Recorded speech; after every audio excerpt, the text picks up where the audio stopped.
glad everybody managed to find the room after we were all misinformed. And I'm opening the hearing on House Bill 1188 and call Representative Grota. Thank you, Chair McGuire. House Bill 1188 is being presented to the committee as a means of removing some of the barriers that LNAs have when they're entering the workforce. In the current statutes, LNA is included in those professions that have APRNs, RNs, and licensed practicing nurses to have the ability to read and write the English language. And although these individuals who have a degree have passed a test in English and have taken the courses in English, they may not have what we would call the ability to read and write in the English language. So we have taken them out of this requirement, and in Section 2, it does require them to have a license and to have enough of an English aptitude in the English language as defined in rules, and to have a criminal background check, and essentially puts guardrails on those individuals who are applying for that license. The only thing that I noticed when I looked at this last night was that it does submit an application and fees as established by the board, and that should be the office. So we need a small amendment for that. Other than that, I hope that you'll support the bill. If you have any questions, I'll be glad to. Representative Lekis. Yeah, just we've been in other subcommittees on other bills, instead of by the board, been using the executive director, because our understanding is it should be a person. That's my suggestion for the amendment. Well, I'll take a look at that lovely amendment that I presented to everyone on Friday and make sure that it's they all work together. How's that? Yep, thank you. Thank you. One other thing is, just a moment, is that the licensing subcommittee worked on LNA requirements, and they took that change out of the bill. So if there are any other changes, this would be the appropriate place to incorporate them. Yep, I'll speak with Representative Lekis about that. Okay, yes, one amendment would be easier.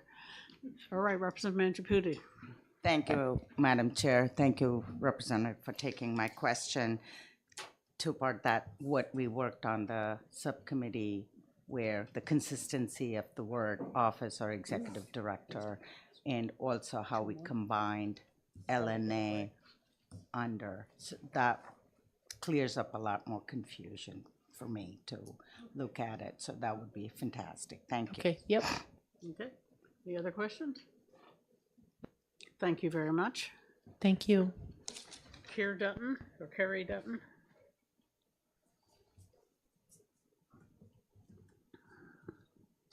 Hi, my name is Carrie Dutton. I'm the owner and operator of LNA Health Careers. We're the largest LNA training school in New Hampshire. We're a privately run post-secondary trade school. And we graduate about 1,000 to 1,200 LNAs per year.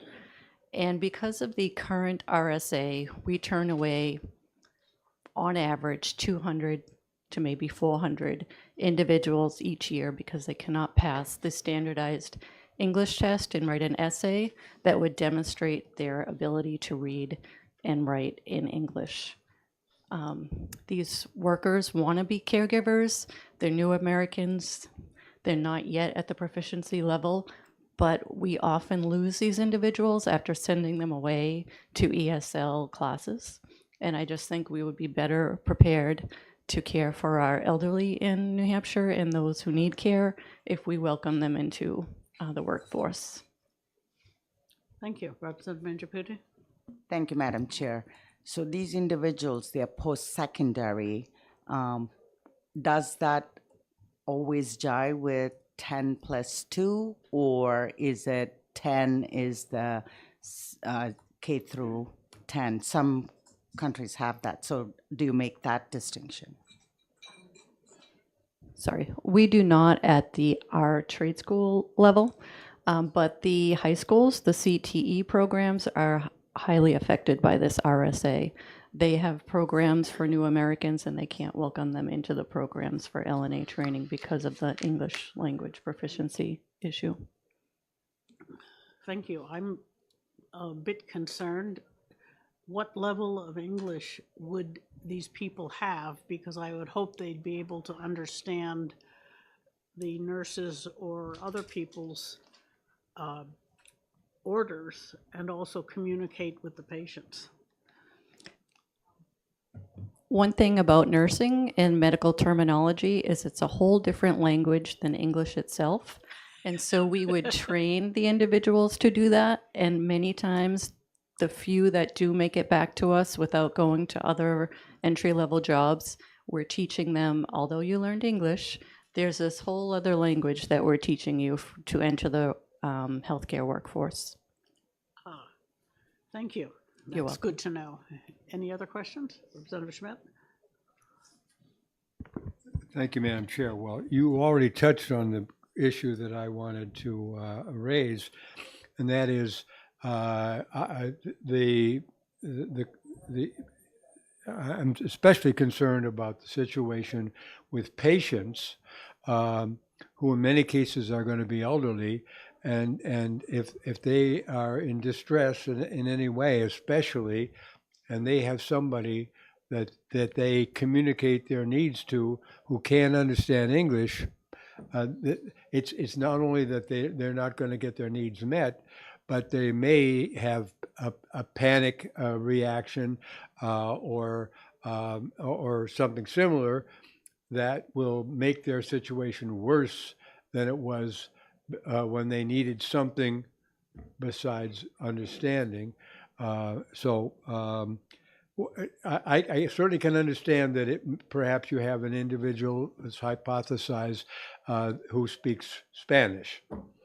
And the patient speaks Spanish, well, then they don't have to converse in English. But if they speak Spanish and the person is Vietnamese or vice versa, that's even worse. How can changing the statute help? I understand that there are certain technical terms, but my understanding is that LNAs are largely doing non-medical stuff. As a matter of fact, I think they're not competent in many cases to do medical things, although they're doing absolutely valid and important, necessary functions such as cleaning up messy situations. Not a pleasant situation, but it's got to be done, and it needs to be done. Again, a foreign language can be very helpful if you've got the patient speaking that language. But English, I think, is absolutely essential. So how can dispensing with a requirement for English skills advance our cause? Yes, thank you, Representative Schmidt. That's an important question. And all LNAs would still be responsible to meet the qualifications to take the state exam and pass. Every LNA program has a clinical portion with a skills checklist to ensure that they understand the most important words such as toilet, bathroom, walking, call my family. All those things would still be included and be required. So it's not that they would be only fluent in Spanish per se and go work at Concord Hospital. They would still need to know the important words that their patients would be asking for or requesting services of.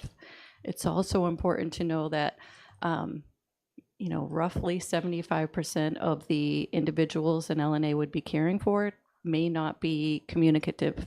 So LNAs do spend a lot of time learning about anticipating needs, body language, facial expressions, and for non-communicative patients, there are often pictures that patients can point to express their needs, and we as the educator would be making sure that they are able to perform all the tasks required and communicate effectively with their patients before letting them take the state exam. Follow up? Thank you. Madam Chair, and thank you. What you've said is helpful, and for my understanding of the situation. But I happen to be a linguist, and I can read. I don't know, at least to some degree, in 8 or 10 languages. Okay, and in the course of ordinary business, I get bills and so forth. For example, from Mass General. They send a page that has a statement in English at the top, but it also has the same or equivalent statement in 10 or 15 languages saying if you need a translator, please apply, you're entitled to one, and so forth and so on. And I practice on my other languages or new languages I'm working with, trying to read some language that I'm not very good at. But the thing is, do you have something like that so the person can look and see and find their own language and at least say that so you know what language they're speaking?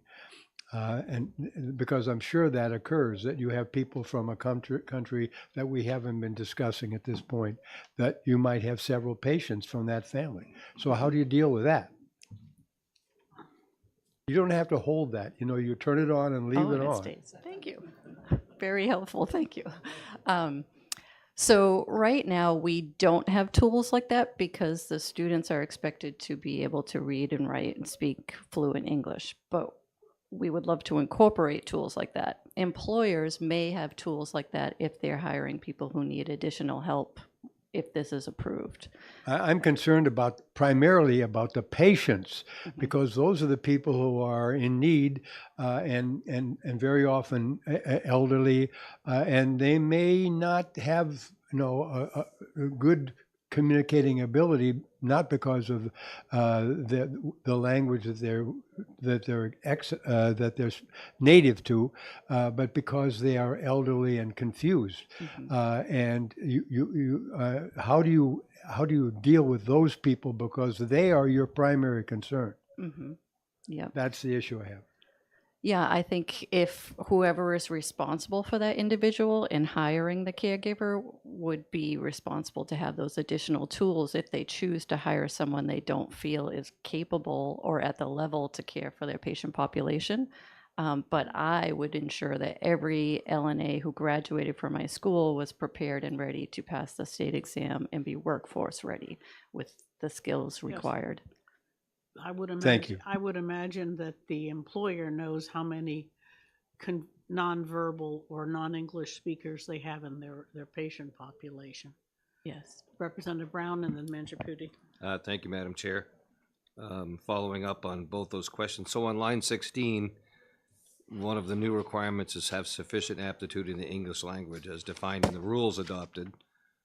I'm guessing that would be OPLC writing those rules, suggesting those rules. So I don't know if you have a feel for what sufficient aptitude might mean. So currently, sufficient aptitude is the student has to write an essay that is in proper grammar that we can read and is legible. And we give a standardized test. It's an ESL test and we grade. So we require an 80% or better. And that's what the Board of Nursing has approved for the OPLC. But I think it's too high of a standard. I think we're leaving out a lot of individuals that could be great caregivers. Thank you. And follow up, I think you answered what I was going to ask. So we're at the sufficient aptitude level now. So if it says this in here, does that change where we are in your, as far as you're concerned? I think, yes, I think it should be changed. So if follow up again, Follow up. sorry, Madam Chair. If I'm understanding you, it says sufficient aptitude in the bill, and that's where we are right now, and you think maybe it should not say sufficient aptitude in the bill?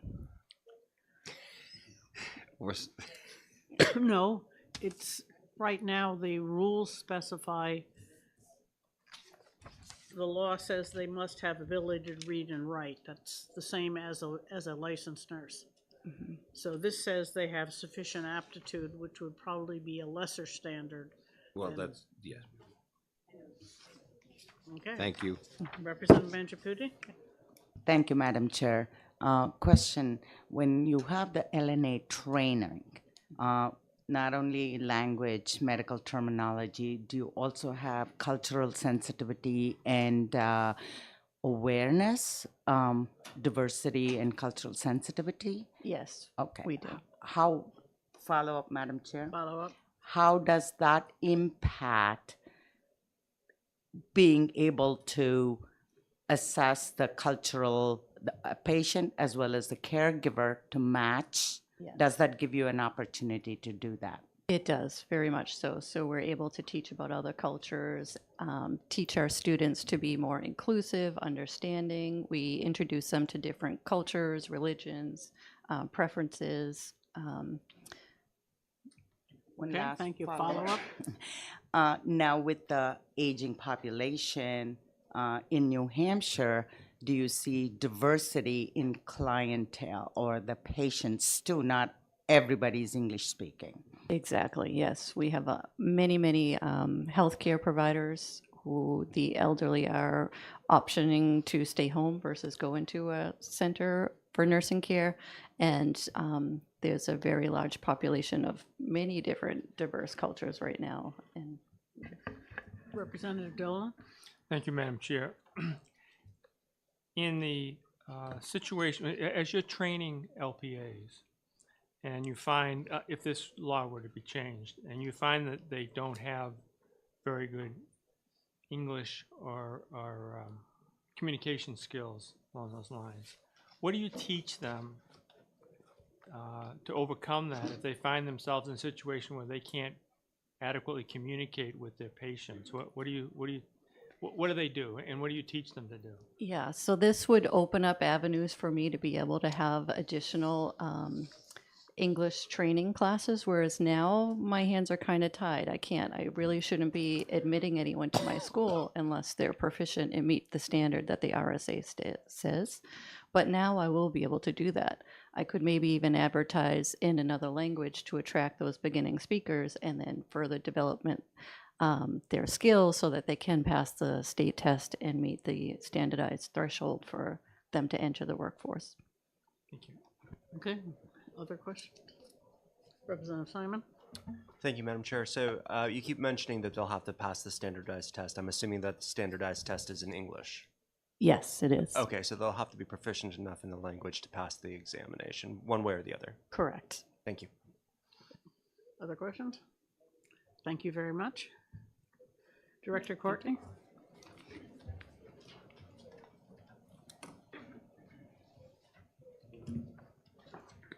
Good morning, Madam Chair, members of the committee. Lindsay Courtney, Executive Director, OPLC. Wish to thank Representative Gerda for bringing this forward. We fully support the bill. Nursing is very unique in the sense that other healthcare professions, other professions that we license do not require one demonstrate the ability to read and write in the English language in order to get a license. It may be required to actually practice your profession, it may be required by your employer, but it's not required for licensure purposes. It is required in nursing.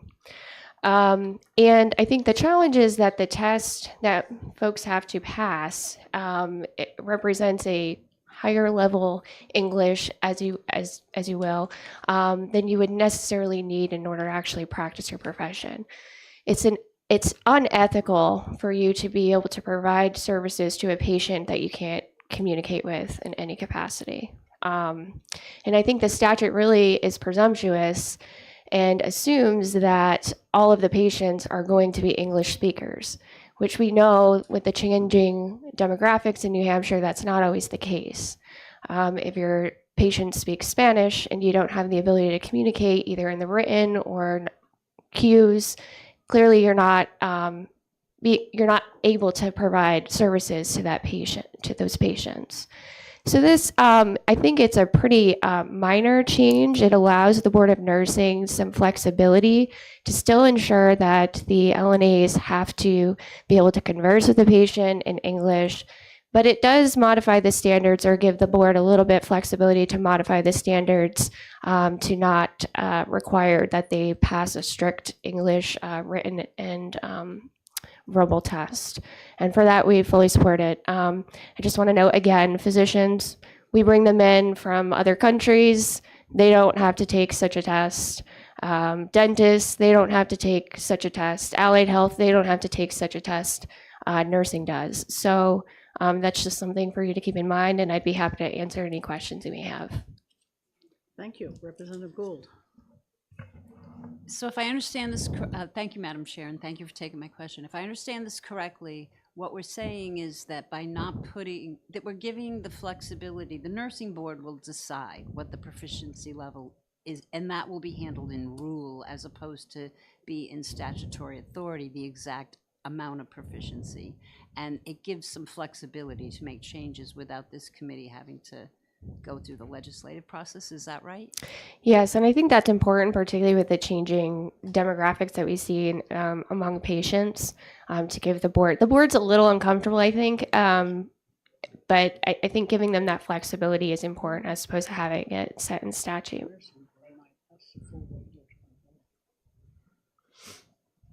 Okay, thank you, Representative Mangiapudi. Thank you, Madam Chair.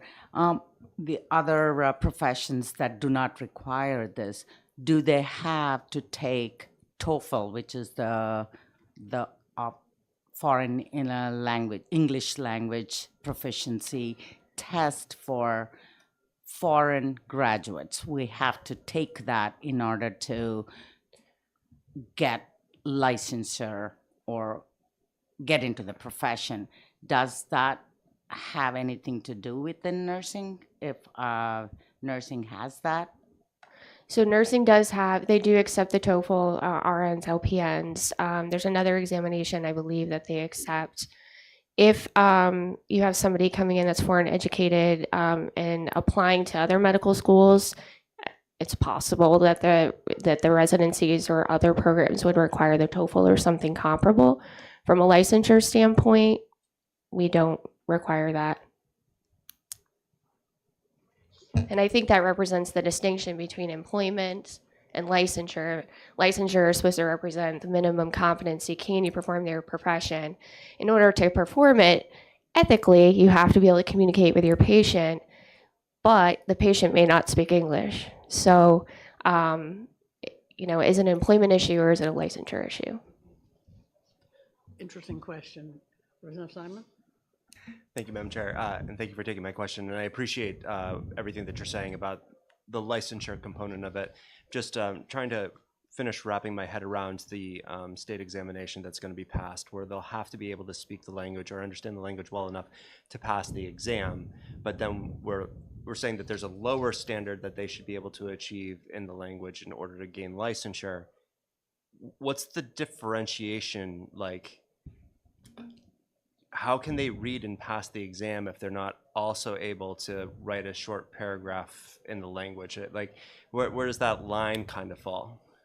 I think that's something I do. I think that's something we're going to have to work out in rules.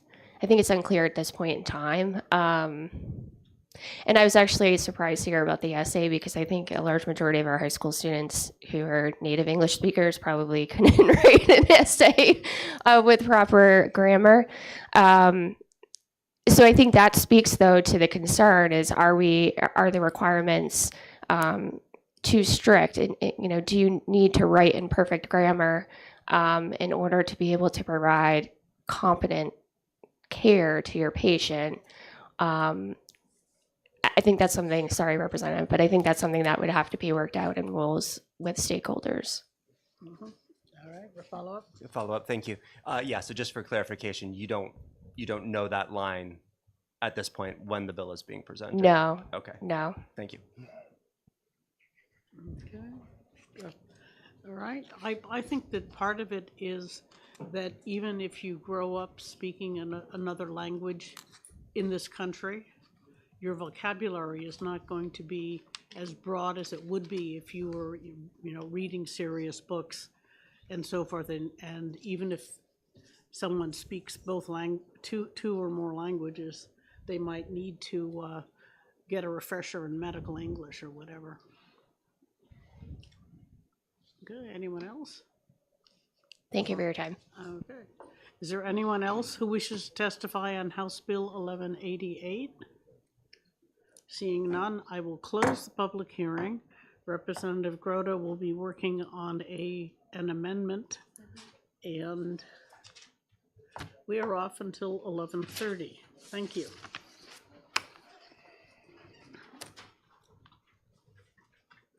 All right.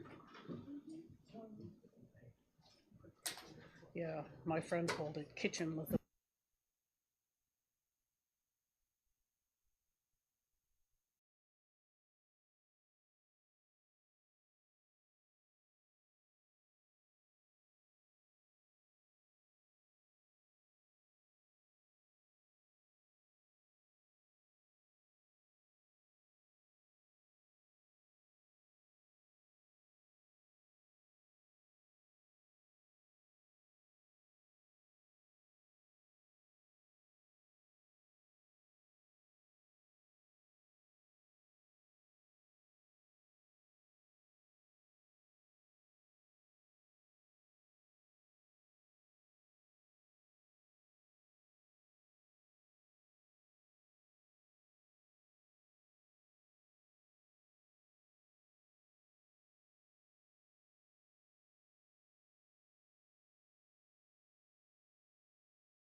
I'm opening the hearing on House Bill 1190, and I call the prime sponsor, Representative Shapiro, who will give us a pink card when he gets a chance and doesn't need to read his testimony.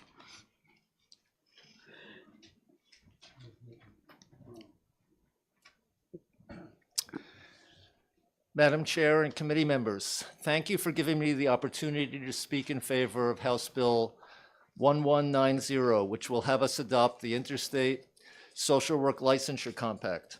As a career social worker with close to 50 years in the field, I'm honored to bring this important bill to you today. If passed and signed into law, New Hampshire will join the newly formed compact, which will allow social workers from any of the compact states to practice in any of the other compact states, enhancing the portability of licensed professionals, improving continuity of care when clients travel or relocate, and strengthening our workforce in the mental health arena, as well as in many other practice areas where worker shortages are at crisis levels. The compact has been developed by the Council of State Governments, the Association of Social Work Boards, and the Department of Defense. It should be noted that occupational interstate compacts are particularly important to military families who move frequently. They provide continuity of medical care and fluid opportunities for spouses to obtain employment in a new state. Being new, this compact will only go into effect when identical language is adopted by 7 states. Thus far, 2 states have adopted the compact language, Missouri and South Dakota. Currently, legislation is pending in 27 other states, including New Hampshire, Maine, and Vermont.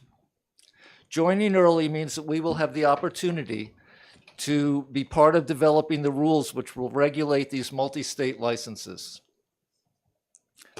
Currently, New Hampshire is a member of interstate compacts allowing New Hampshire audiologists, physical therapists, occupational therapists, nurses, doctors, psychologists, and licensed mental health counselors to practice in other states and vice versa. While social workers are critical to our mental health workforce, well over half of the mental health licensees in New Hampshire are social workers.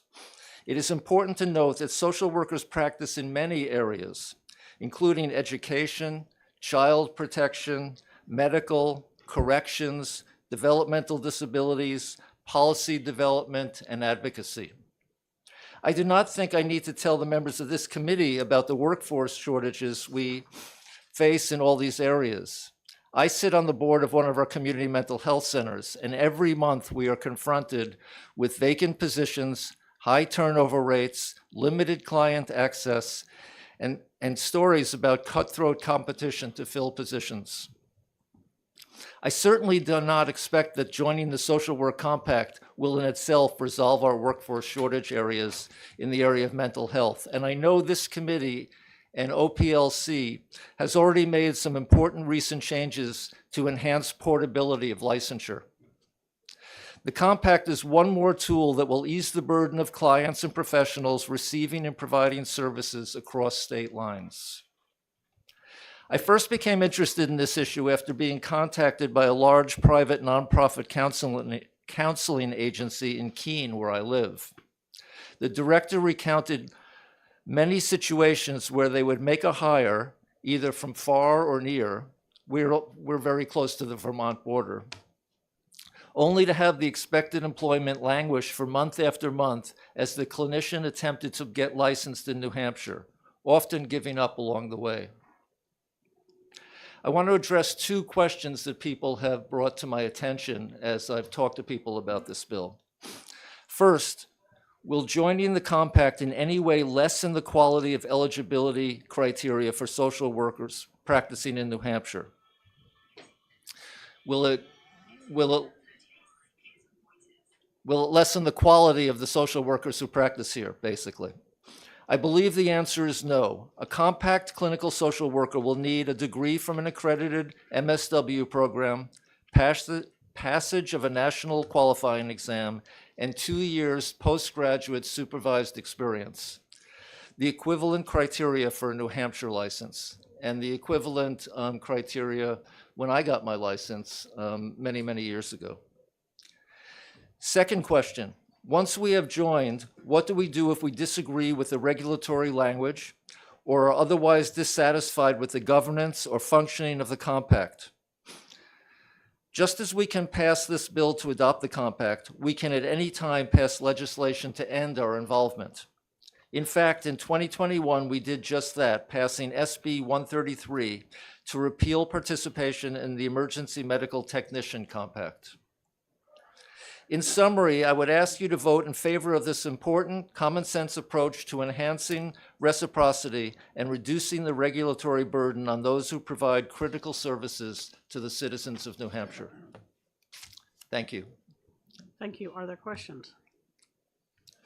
Representative Mangiaputi. Thank you, Madam Chair. Thank you, Representative, for taking my question. How many, let me phrase it in a way that I can ask. You mentioned there are certain professions that already belong. Audiology is one that I'm very familiar with. How many, the states that all belong in this compact already, for how long have they been and how has their experience been?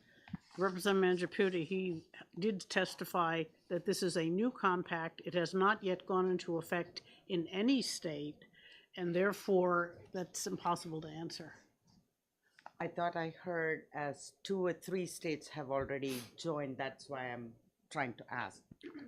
Yes, but it has not yet gone into effect in any state because you need to have, I believe it was 7. Yeah. Yes, it won't go into effect until 7 states have passed identical language. And the compact was only written about 1.5 years ago. Okay, Representative Brown. Thank you, Madam Chair. Thank you for taking my question. You said that 2 years postgraduate supervised clinical experience would be required. I think on page 4 on line 7, it says require applicants for clinical licensure to complete a period of supervised practice. I don't know if the 2 years is elsewhere in here and I've missed it, but just making, if you do know that, I'd be interested to know where it is. Thank you for your question. I know that others are going to testify, including Ms. Courtney, who was involved in writing this and is the head of OPLC. So I'm going to leave technical questions like that to her or others who come after me. Other questions? Thank you, Representative, for your testimony. And I'd like to mention to the people eager to explain everything about social work to us that we have 10 people in favor, no one opposed, so I would very much appreciate your brevity. Pam Sinat.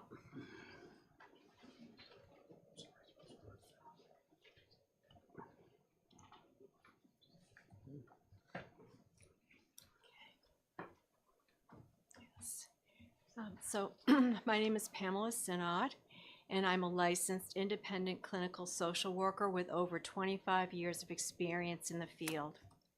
I hold licenses in both New Hampshire and Massachusetts. I once lived in Massachusetts but currently reside in New Hampshire. I am testifying today to tell you how clients can be negatively impacted by their therapist not being able to see them if they are outside the state where the clinician holds a license. I will share 2 case scenarios. The clients' names have been changed and no identifying information will be shared. Emma was a client I worked with off and on since she was 13. At age 18, she left Massachusetts to attend college in New Hampshire. At the time, I was licensed in Massachusetts only, and this remained the case for most of the time she was in college. I was able to meet with Emma only when she was in Massachusetts. Sometimes this meant her coming home for the weekend specifically so she could meet with me. Diagnosed with an eating disorder, Emma would also occasionally struggle with bouts of severe anxiety and depression. On one occasion when Emma was struggling at school, she contacted the counseling center and was told there was a 2-week wait to see a counselor. In order to see someone sooner, Emma had to say she was experiencing a mental health crisis. Emma emailed me at this time, told me how she was feeling, and said she wished she could talk with me, but understood that I couldn't legally see her. Another woman I saw, I'll call her Jess, had a mental health crisis while out of state. Jess was also a Massachusetts client. She had a trauma history and suffered from anxiety with occasional panic attacks. Jess had entered into a long-distance relationship with a man in the Pacific Northwest. During one of her trips out west to see him, he became very angry and emotionally abusive, and Jess emailed me to let me know what was going on. She was feeling extremely anxious, stuck, and wasn't sure what to do. She asked if we could meet. Via email, I asked some basic questions to assess whether or not she felt she was in danger, and we briefly discussed her options, but I told her I couldn't meet with her. I'm sure many of the clinicians present today have had similar experiences. The more states that sign on to the Social Work Compact, the better it will be for clinicians and our clients. In addition, it would also be less expensive not to have to hold separate licenses in separate states. Holding different licenses, a clinician must also keep track of the requirements of each state, like the number of continuing education credits required every 2 years. For example, New Hampshire requires 40 and Massachusetts 30.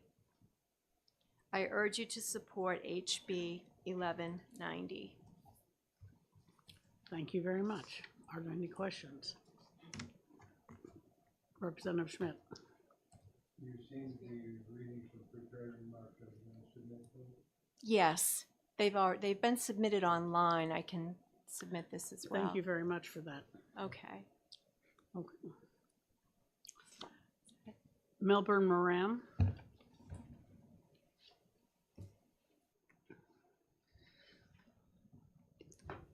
Hi, back again. Melbourne Moran Jr. I'm a licensed independent clinical social worker. Thanks for having me back. I'm just here to speak on behalf of not just myself, but my agency, Wanderlust. We do have quite frequently a lot of clients that move about. As I said last time I was here, I'm licensed in Massachusetts, New Hampshire, and Washington State. So I'm able to see folks that move in between those states. But if someone moves to another state, no compact exists at the moment, so we have to try to quickly transition that client to a new provider. And I know you're all aware of the shortages. Wait lists can vary depending on where you are. And if you have a long-standing established relationship with a patient that you've been seeing for quite some time, and then they're being moved to another state, it's hard to transition someone, let alone find a provider. And what's often happening is someone will move, they're on a wait list, and there's no ability to do like a warm handoff. You might send some records a few months down the road, but you just can't offer that psychotherapy care if they're not in a state that you're licensed in. This compact will alleviate some of that.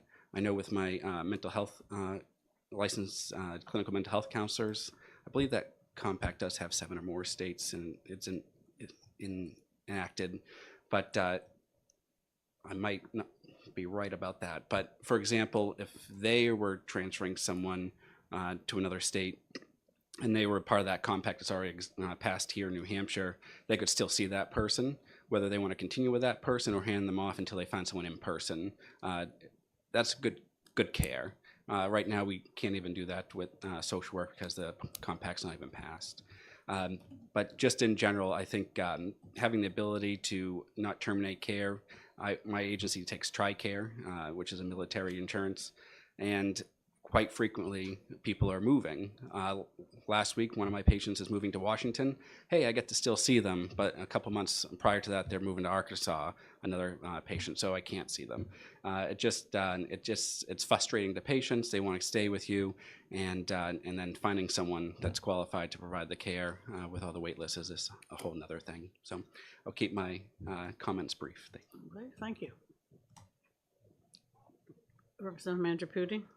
Thank you, Madam Chair. Thank you for taking my question. Are your clientele the transitioning from one state to another, mostly younger high school to college or college back, that kind of, or is it across the board, age-wise?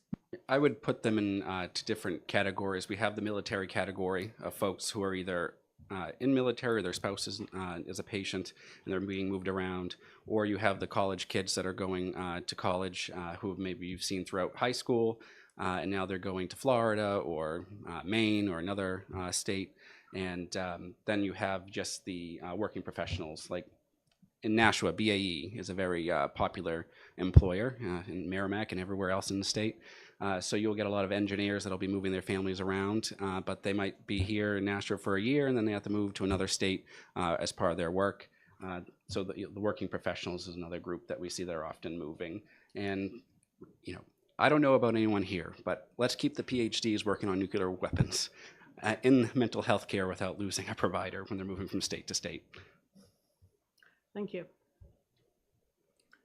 Okay, thank you very much. Thank you. Susan Zankel?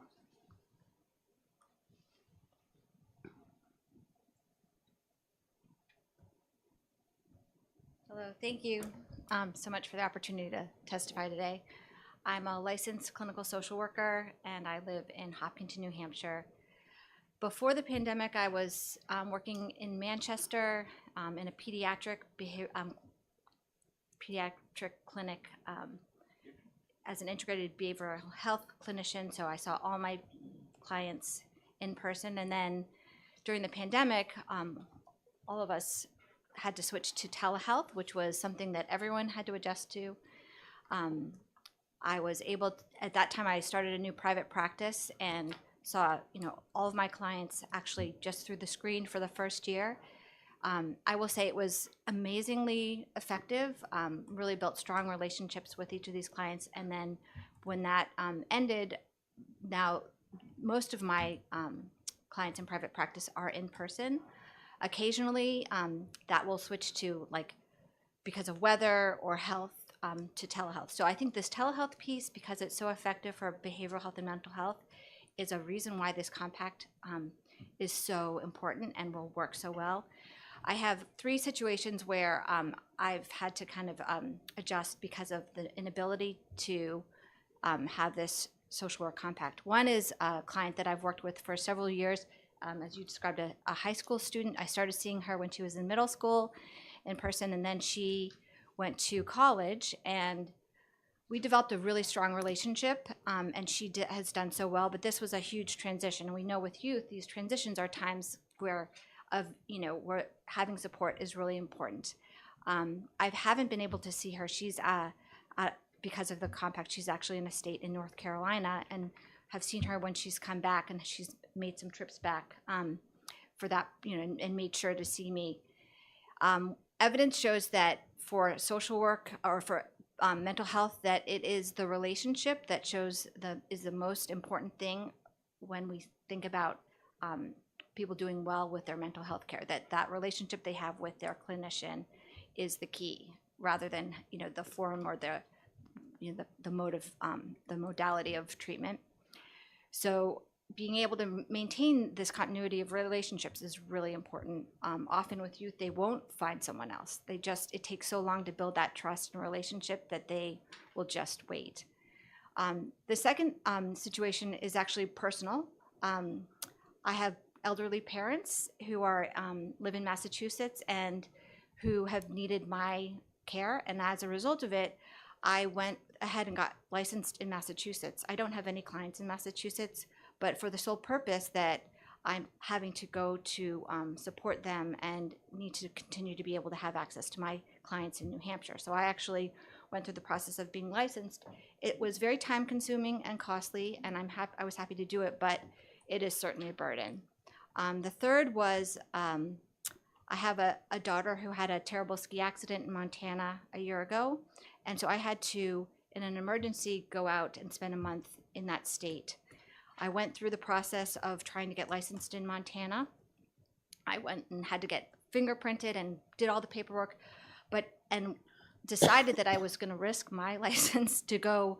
I had to spend time there. I saw my clients online telehealth, but I was just going through the process of getting licensed. It actually was going to take more than that month to actually be licensed in Montana. But I had this dilemma. Do I leave my patients, at risk and not having any access to me? And do I, support my daughter who needed 100% care? So those were three situations where a compact, kind of just would play out. And I really hope that you all can support this today. And thank you so much for your time listening to my testimony. Thank you.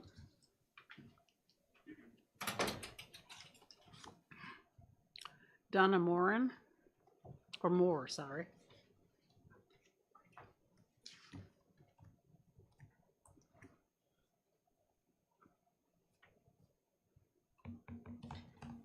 Hello. I retired mostly from being a private practitioner here in New Hampshire on June 1st, but I'm also planning to continue to do some private telehealth work. I worked at Riverbend for 7 years, and then I was in private practice a couple of blocks away from here on Union Street for 30 years, and I am very much in favor of this bill. I believe the psychologists have already had a psych pack, I think since 2019, and social workers do very similar work, especially in private practice. The times that I ran into this issue were mostly with, what's already been said, students who I had treated that went away to college, and this would provide an opportunity for continuity of care with them. Also, during the pandemic, because we did so much telehealth, it would be much more convenient to be able to continue to see people who were not in town, or in the state. But I also treated a lot of people who started working remotely, and sometimes one of my clients was working from another state and wanted to continue with care. So this came up quite frequently, and I'm very happy to see this opportunity for this bill to pass. Thank you. Thank you. Representative Pearson.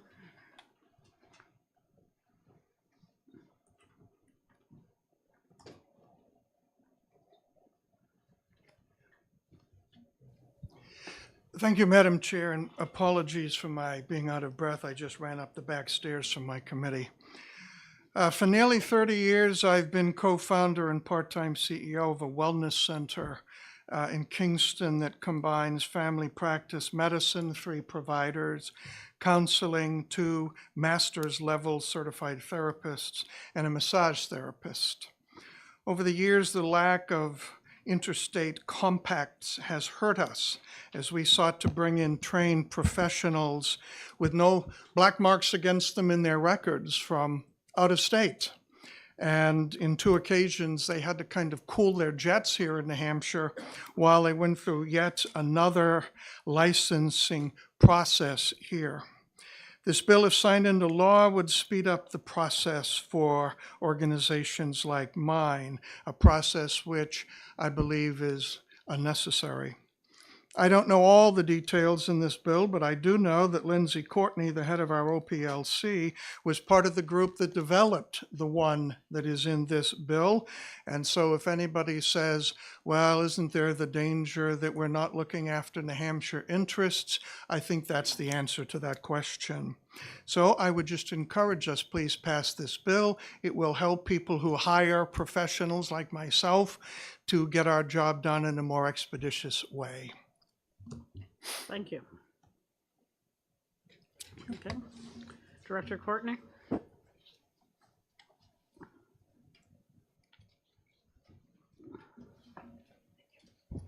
Good afternoon. Lindsay Courtney, Executive Director, OPLC.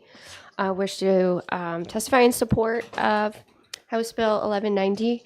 I'm not going to explain why I think this is a fantastic opportunity from a portability standpoint, but I do want to offer my assistance in answering any questions regarding the technical aspects of the bill.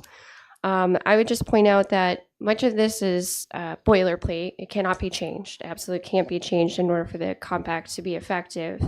The sections that I think we should be primarily concerned about are Section 3, which outlines what a state has to do to enter the compact in order to be able to participate, and Section 4, which explains what the social worker has to do in order to be issued a multi-state license.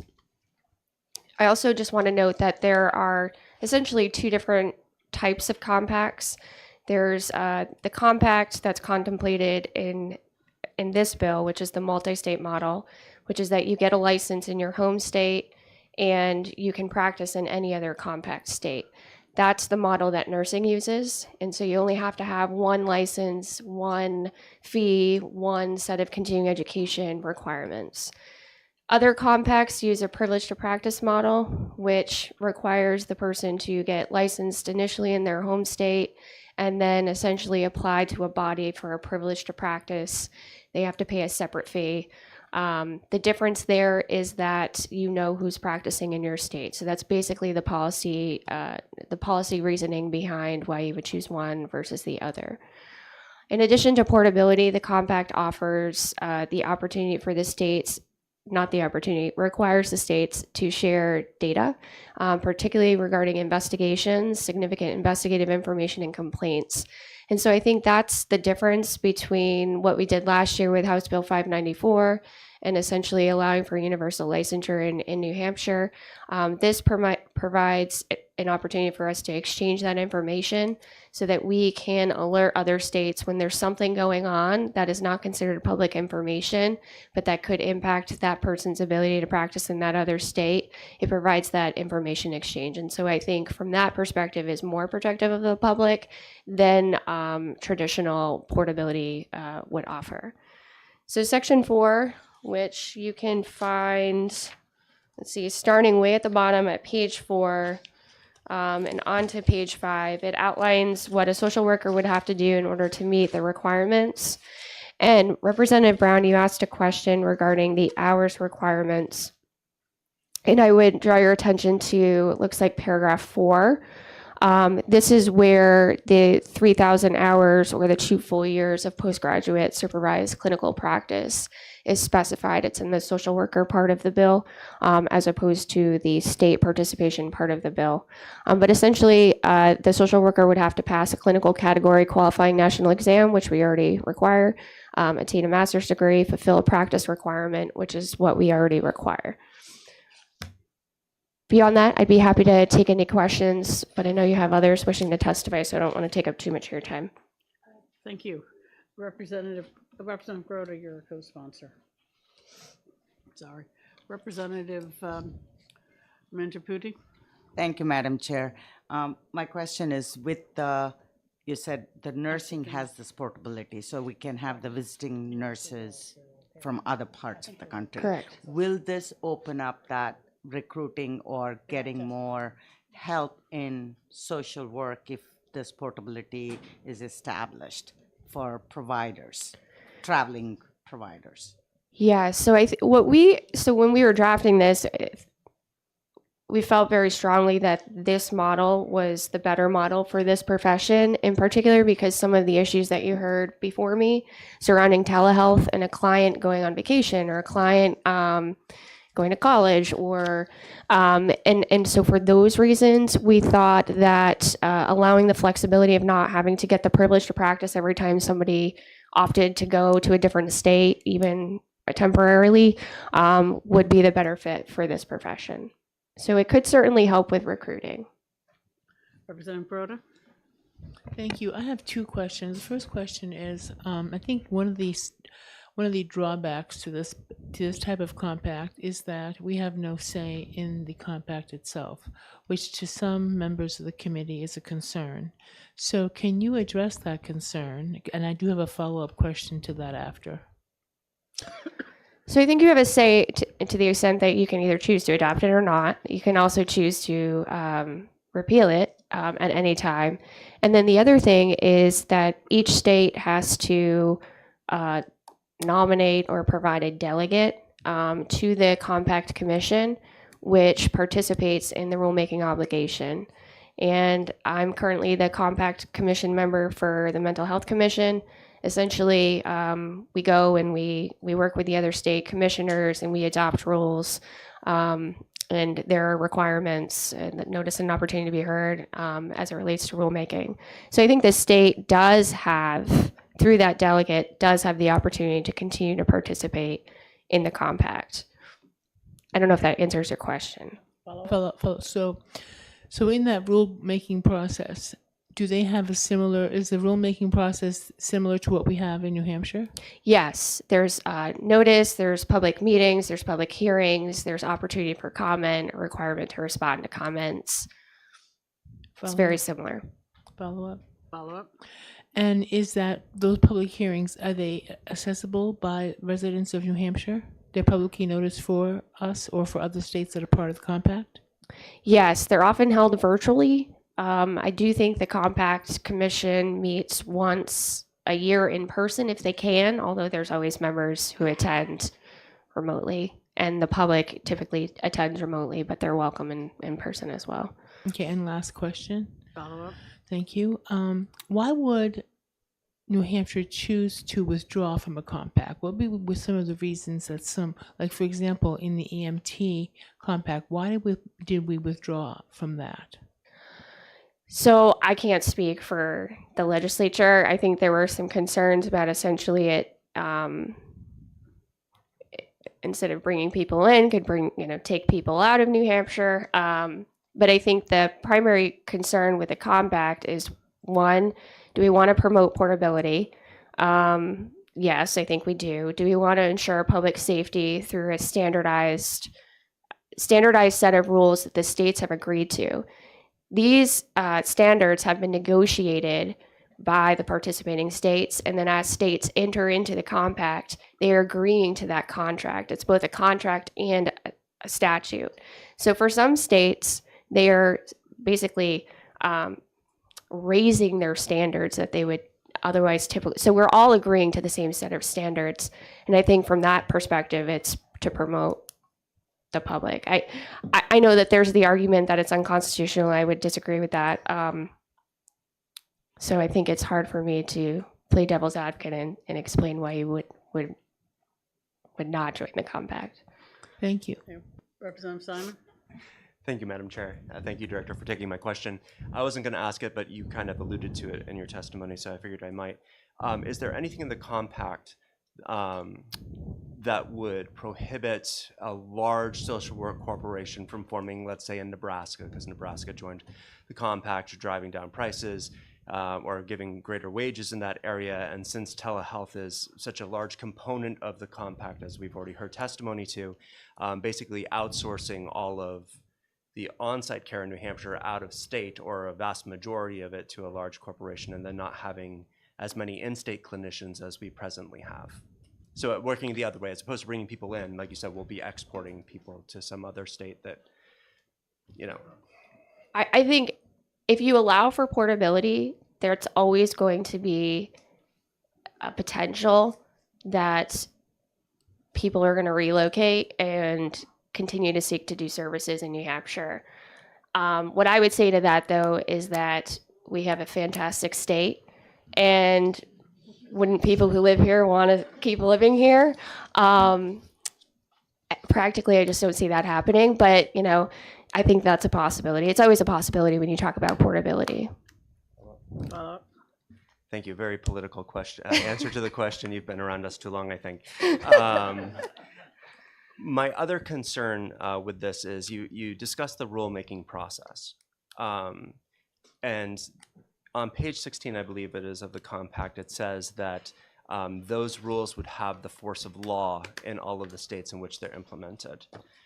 So I do have a concern, so clarify this for me if I'm wrong, that although we would have a delegate on the Compact Commission, members from other states who would be the majority, because we would obviously only be one, would have the ability to basically create laws that would go into effect in the state of New Hampshire, which we would then have to be reactive to. Is that correct? I think that's true. I think the important thing to remember about rules is that you can only adopt rules provided you have rulemaking authority. So it's within the four corners of this bill what the rulemaking authority would be limited to. What is the qualifying national exam? And I know that's very controversial in the social work field, but what is the qualifying national exam is a question that the commission is going to have to address.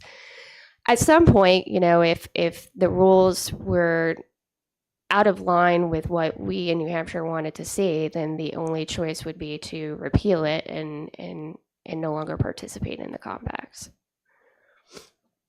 Thank you very much.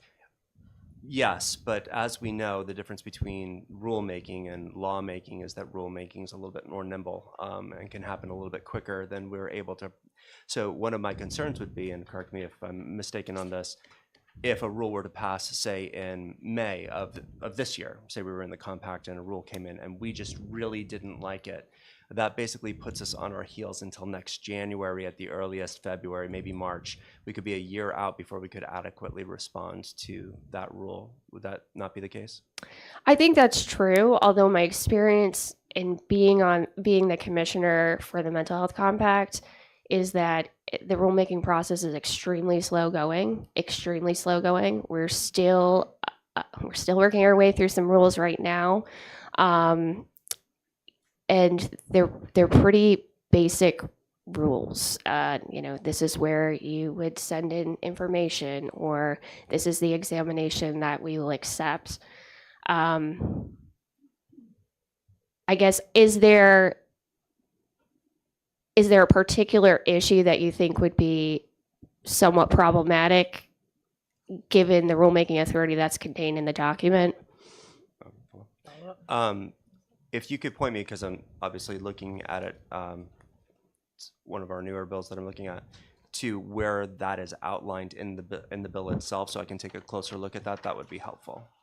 Yeah, I think Section 12 speaks to the rulemaking authority generally, and it's pretty basic or general and vague. It says the commission shall promulgate reasonable rules in order to effectively and efficiently implement and administer the purposes and provisions of the compact. It also provides that the rule shall be invalid if a court of competent jurisdiction holds that the rule is invalid. So beyond legislation, there's always the opportunity to seek a court order if the New Hampshire believes that the commission has exceeded the scope of its regulatory authority. So essentially, anything that is discussed in the compact, if you will, in terms of the state participation in the compact, there's rulemaking authority for that, and then there's rulemaking authority to flesh out the social worker participation in the compact. There's rulemaking authority regarding who gets to be a delegate. That's outlined in the compact, but we just did a rule for mental health concerning, the nomination process and how do we officially send over a delegate. How do you issue the license?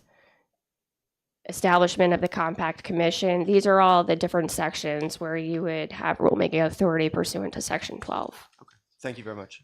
You're welcome. In the past, some of the concerns that this committee has had have been around fees, because the commissions do have the opportunity to charge and assess fees. Our experience has been that the fees are pretty nominal. I think nursing is about $5,000 a year. I think we just paid SIPACT and it was a couple of $1,000s. It was very nominal. As a state, we have the authority to pass that cost off onto the licensee if we so choose. In New Hampshire, we haven't done that. Essentially, the default is everybody gets a compact license if they qualify for one, or unless they don't want one. But other states do charge a different rate for compact versus non-compact. But that's another area of controversy that I think this committee has raised in the past. Great, thank you. Representative Goldie? Thank you, Madam Chair. You stated that you think portability works and works well. My question is portability when we look to nursing compacts, working as well as it should? When I look at travel nursing agencies and travel nurses filling positions from state to state and bouncing around from place to place, I think has driven up the cost of healthcare and not allowed folks or individuals to stay in the places where they're licensed, but instead chase the dollar. And what would prevent this compact from having these individuals do the same? So I will say that without the nursing compacts, we would not have been able to make it through COVID in the way that we were headed. I mean, I was getting calls on other professions, weekends, nights. Can we issue this license quickly? I have to shut down this unit because we don't have a respiratory care practitioner. Can we do this? I think that's a separate issue, workforce, that licensure is not going to solve workforce at all. I think it can be part of the solution in terms of eliminating unnecessary requirements. But I think, Representative, what you highlight is an issue that concerns workforce. If we had enough workforce to meet the demand, then there wouldn't be this essential price gouging that we see.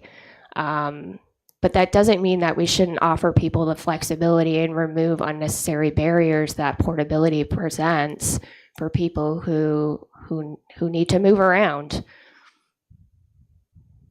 I think they're two separate issues. Follow up.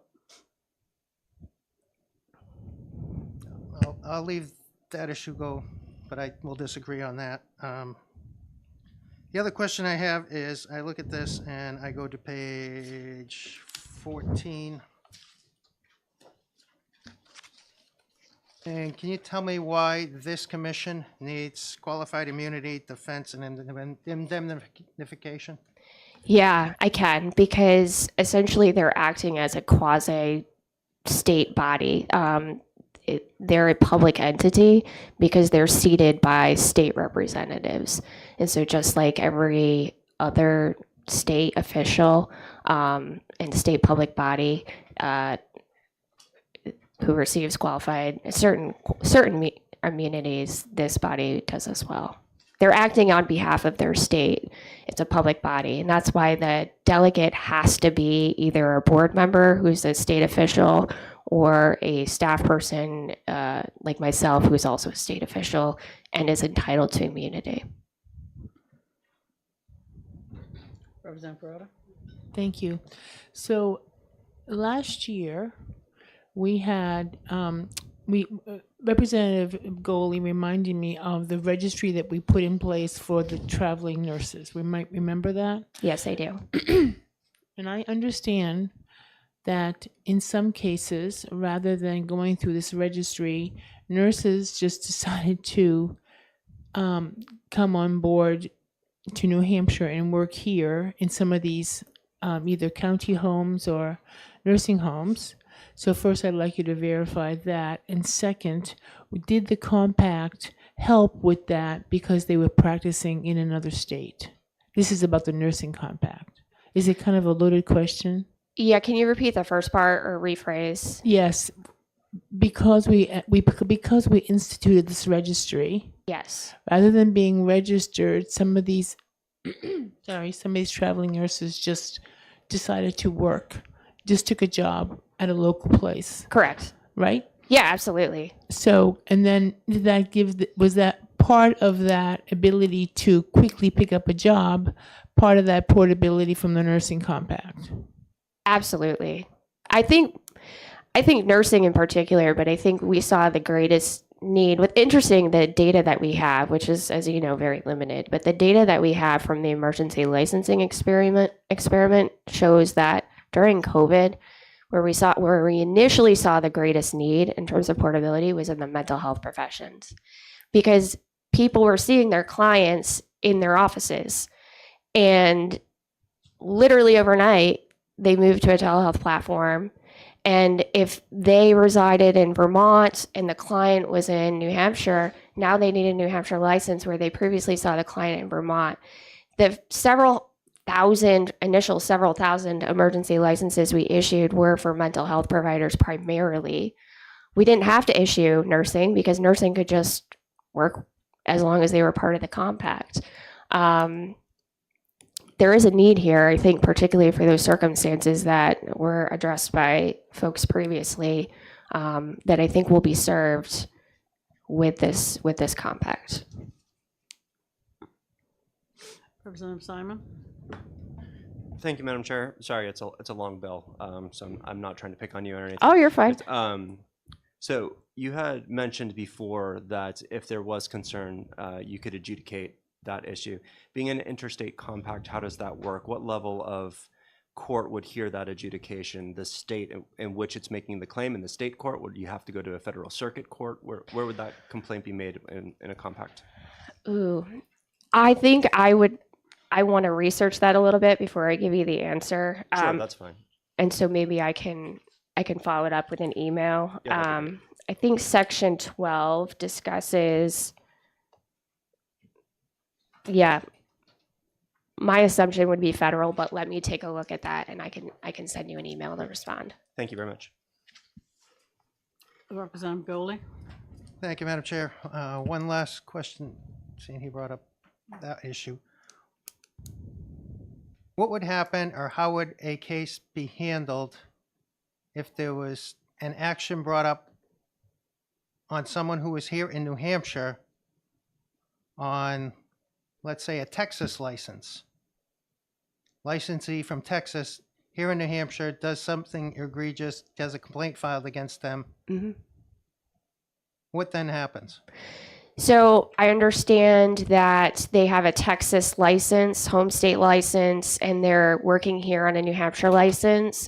So under that scenario, New Hampshire could adjudicate the matter and say you're no longer allowed to work in New Hampshire because we only can control what's in our jurisdiction because the home state is in Texas. We notified Texas. Texas could do the same. And by Texas revoking the license, it removes that person's ability to practice in any of the compact states. So we always have the ability to adjudicate claims in New Hampshire and to allow or disallow, tell people they can't work here based on misconduct. But if you are the jurisdiction of the home state license, if you take action, that action basically removes you from being able to participate in the compact. Follow up? So if there is a hearing on the matter, it's going to take place in Texas for that license to be, whether it's the person's going to maintain their license or lose their license or whatever action's taken, there'll be a hearing in the home state.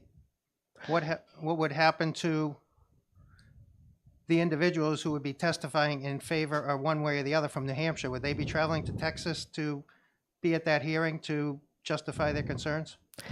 So we could hold a hearing in New Hampshire, and that's what we typically do in nursing. If the conduct occurred in New Hampshire, where all the witnesses are located, we hear it in New Hampshire. And typically, because based on reciprocal discipline, states are they can't collaterally attack a finding of another jurisdiction. So Texas could certainly hear it as well and adjudicate the claim. My experience has been that we work collaboratively with that jurisdiction to figure out how to handle testimony and the like, but we often have witnesses who appear in our cases remotely, and courts, it's very common for courts to do as well.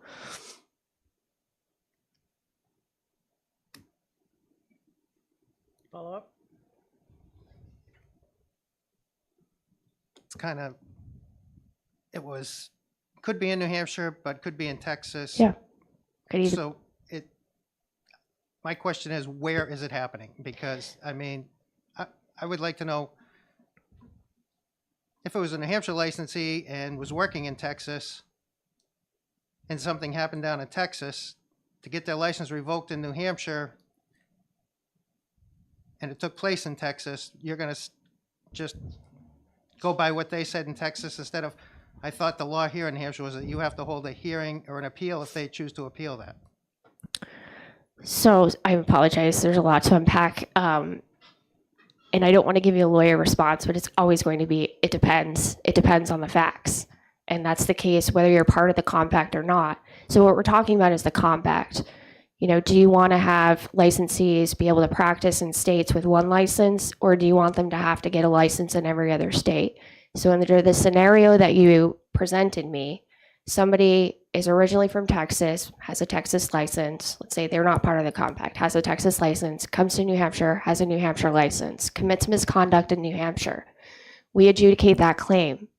That person has, and we notify Texas through the National Practitioner Data Bank. They get notification, and there's a theory of the law. Basically, you've already had one bite at the apple to dispute whether the facts happened as they did.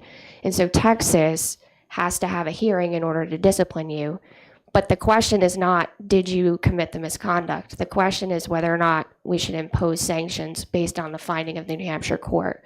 That's consistent with how courts handle it, and that's how administrative bodies handle it. Now, that same scenario would happen under the compact. But the question is, are we talking about one license, or are we talking about two? One, according to this compact. Correct. And so you could adjudicate in New Hampshire. You could say you no longer have the option to work in New Hampshire if they had a Texas home state.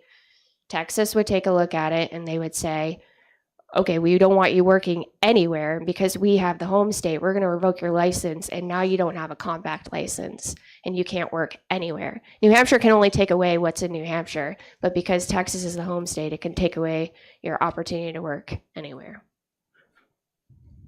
But it's not unlike what we see under the other scenario, which is non-compact. The compact is not going to change the way we address it, I guess is what I'm trying to say. Representative Gould? Thank you, Madam Chair, and thank you for taking my question. On page 16, under the at the bottom of the page, under the rules, the commission shall have the force of law that Representative Simon had mentioned. It goes on to say that if the state has laws on the books that are contradict with the rules the commission comes up with, then the state law supersedes the rules. Is that correct? Yes, that's what it states. And follow up? Follow up? So that means that if the state was in opposition to a rule, the state could enact a law that would counteract the rule, correct? They could. Thank you. Okay. Thank you very much. Thank you. Sam Hawkins?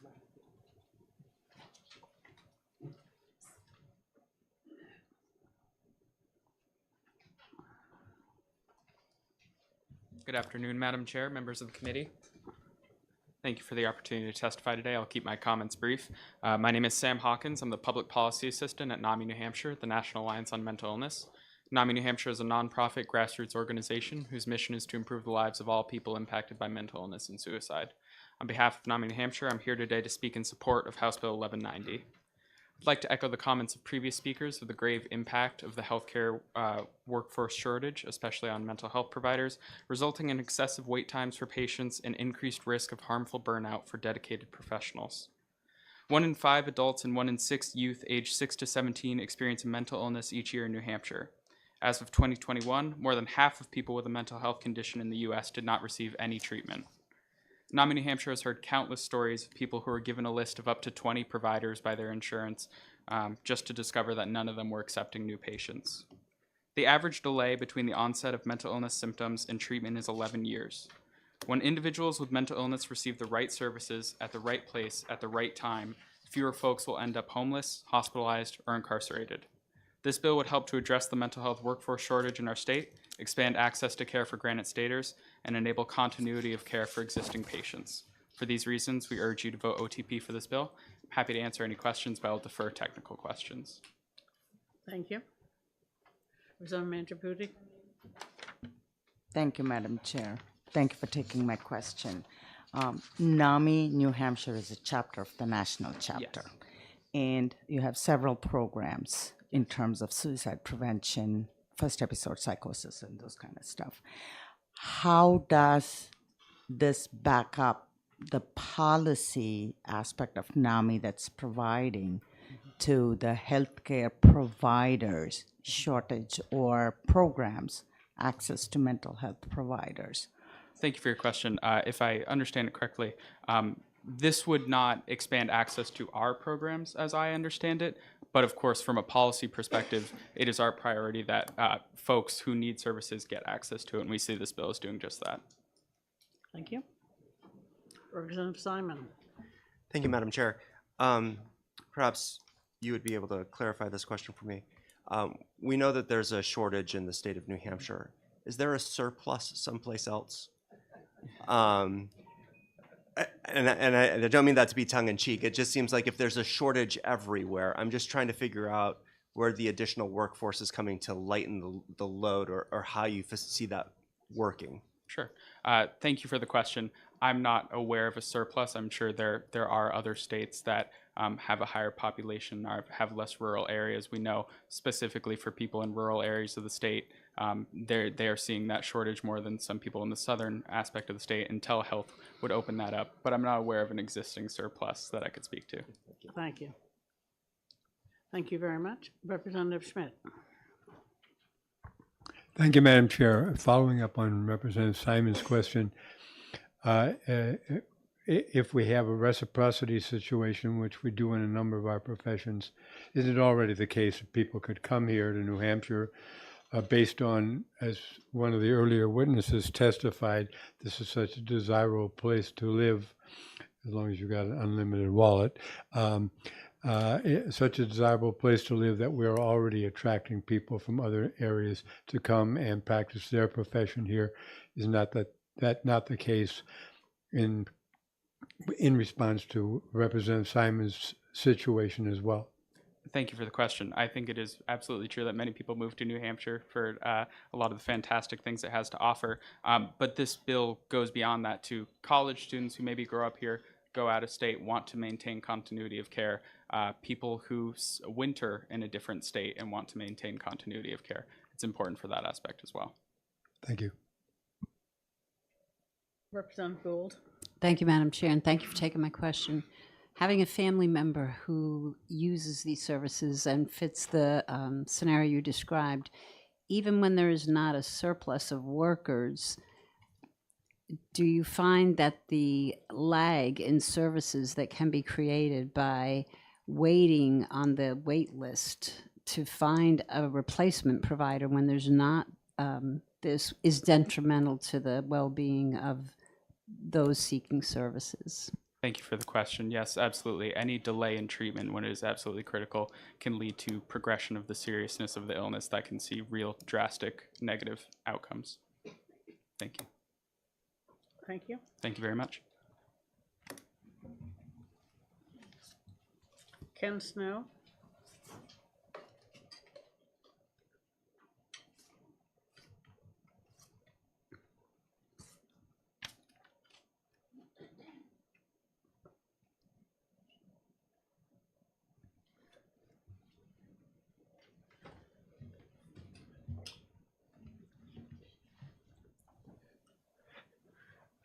Thank you, Madam Chairman and members of the committee, for your time today. I will be very brief because it feels as if many of the points I wanted to make have already been made quite articulately by other members of this making a presentation. But I would simply say, my name is Ken Snow.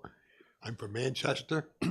I have been in New Hampshire since 1966 and been an active participant in and witness to the development of the community mental health system in this state, which in many ways we can be very proud of, and you people have all played a great role in that, along with a lot of other people across the state that have worked very hard over the years to change what was at one time a very primitive kind of system of care into a much more modern system of care.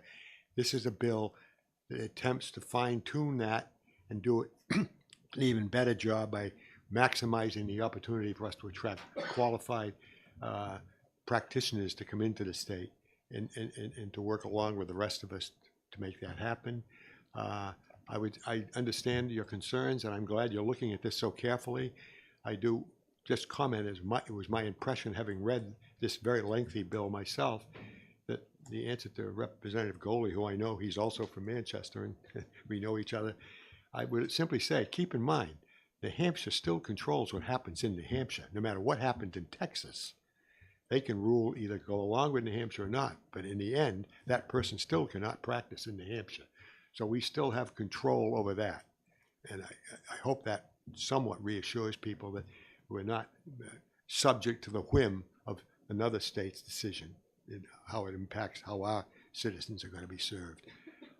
And unless there are any other questions, I can only say it's been my privilege to be a member of NASW, which is a National Association of Social Workers.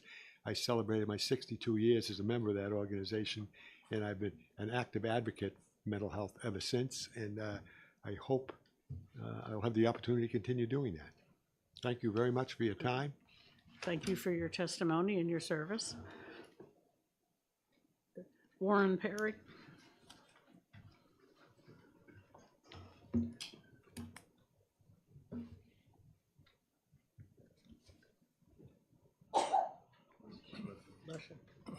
Thank you, Madam Chair and members of the committee. For the record, Warren Perry. I'm the Deputy Adjutant General for New Hampshire's Department of Military Affairs and Veteran Services. In that role, we oversee, essentially the veteran and military and their families' constituency of the state of New Hampshire, as it pertains to services and resources that are available to them. We believe that compacts are generally good, right? They increase access to services, and they increase the ease by which transitioning military members can continue to get licenses and practice as they move into or out of the state of New Hampshire. So from that perspective, the department endorses the law. I would make two comments. One is this: we testified similarly to the exact bill that passed the Senate on February 8th in the Senate, Senate Bill 318, I'm sure you're all aware of. And to Representative Simon's question about surplus versus, deficit of services, I would submit that if it's easier to get licenses and to get care in more places because we have a compact, then we more efficiently use the limited resources that we have. So I would just look at it not necessarily from a surplus and deficit perspective, but from now we have a bigger pool of resources that we can tap into and they can be more efficiently used. So I try to look at kind of glass half full kind of perspective of that perspective. So subject to your questions, that's my statement, and I'll be happy to answer any questions. Thank you. Representative Simon, then Manager Putin. Thank you, Madam Chair. Thank you for taking my question. I feel like Representative Gould's point was well made, and I had that in consideration when I asked the question as well, that I think they're two different issues. Continuity of care, obviously, it's good to keep somebody with a practitioner. I think that's fairly obvious.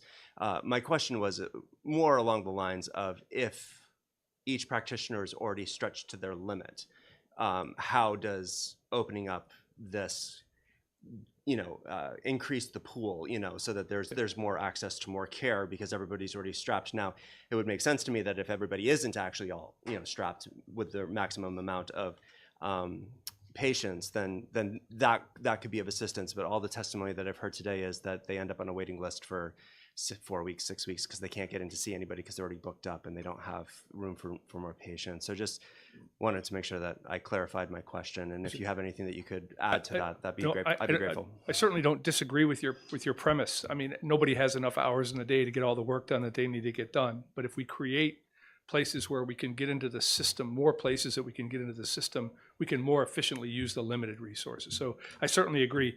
Like, as a bureaucrat, like, how do we create capacity in the system is like one of the things I try to do every day. So I didn't disagree with you. I just offered an alternative view. Yeah, thank you. Representative Putin. Thank you, Madam Chair. Thank you for taking my question. Two-part. One is in terms of telemedicine and using that resources, how did that impact during the COVID and having access to telemedicine in the rural areas in New Hampshire? So, yeah, so thanks for the question. I'm not a social worker. I'm not an expert in telemedicine. So I'm just going to say I know that the VA used it effectively, used telemedicine effectively to get services to people. To my way of thinking, it's not the best way to do business, but it's better than nothing. So that's just me. I'd rather meet in person. So I'm going to not answer your question because I'm not an expert on telemedicine or the impact of it. I do know that the VA used it very effectively, both for physical health and mental health during COVID. Thank you. Okay. Thank you very much. Thank you. Lynn Stanley.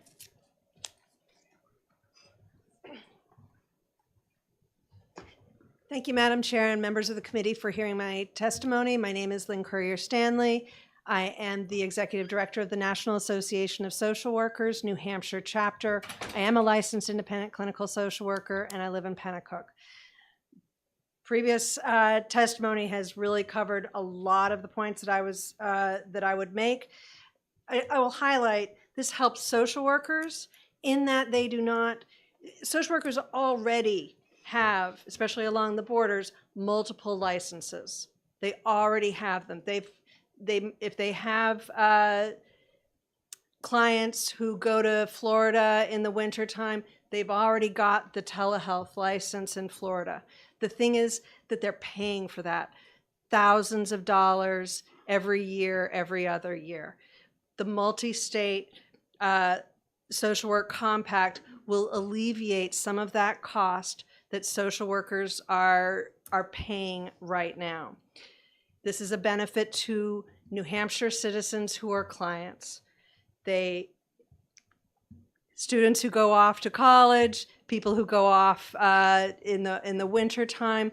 One of the ways that it will impact workforce is when a student from, let's say, Vermont goes to UNH. They have a therapist, a social worker that they're already seeing. When they come to New Hampshire, they'll be able to continue seeing that social worker. They will not need to find a new one here, right? So that there isn't one spot being taken up, if you will. This also helps our agencies. When a social worker who is licensed in another state moves to New Hampshire and they've got a job, they now need to wait until they are licensed in New Hampshire in order to start seeing clients. That can be a few weeks, that can be a couple months. With the social work compact, a social worker coming from a state that is part of the compact will be able to start day one. They'll be able to start seeing clients, which is a benefit to our clients, to our agencies, and to that social worker who would like to start making a living as soon as possible. The issue about traveling social work traveling nurses has come up.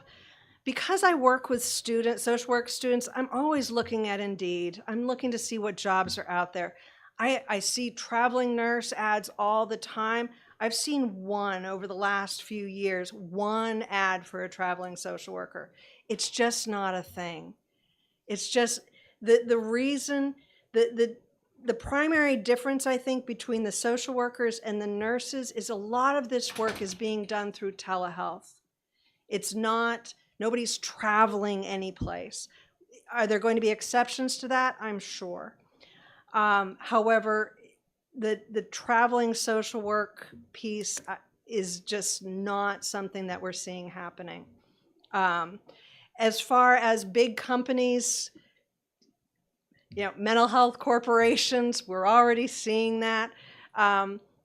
It's a great equalizer. It gives people a lot of access. But from a lot of feedback that I've received from social workers is that it's a lot of puppies and sunshine for the first couple of months, and then the reimbursement rates are pretty, like a third less than what insurance and Medicare and Medicaid is paying now. So I'm not sure how long that's going to be. That's going to be a thing, but it will open it up so that those social workers who are working for those corporations will be able to see a greater number of clients, which from an equity standpoint is good news for clients. I'll leave my testimony right there, and I'm happy to answer any questions that you might have. Thank you. Representative Goley. Thank you, Madam Chair. Thank you for taking my question. You stated that there really is no traveling social worker out there now, but is it not correct? There is no compact, unlike nurses who have a compact, as the reason why there's no traveling social workers. Thank you for the question. Everything is possible, but for many social workers who will be utilizing this compact, it's for psychotherapy, it's for telehealth, right? It's either because the social worker has gone someplace or the client has gone someplace, and being able to maintain that continuity of care. I believe the difference is a hospital or where they're attending to physical health, they need that nurse there in order to provide the care. That isn't usually the case with social workers, that it is a requirement that position be filled. I know there are exceptions to that, but it's just not the same work requirement, and that the social worker must be present and on staff. Follow? Follow. And then the other statement you made, and a lot of other folks have made, is that they can continue their continuity of care with their client if they should travel somewhere else outside of New Hampshire. Sure. Is it only true they can continue that care if the state that client goes to is part of the compact? Correct. And from what I'm hearing now, the only two states that are Missouri and South Dakota. Is that correct? That is correct. Thank you. We have the model legislative language didn't come out until February of last year, which was too late for most legislative sessions. And then you have Montana that meets 90 days every 2 years. So it's all over the place.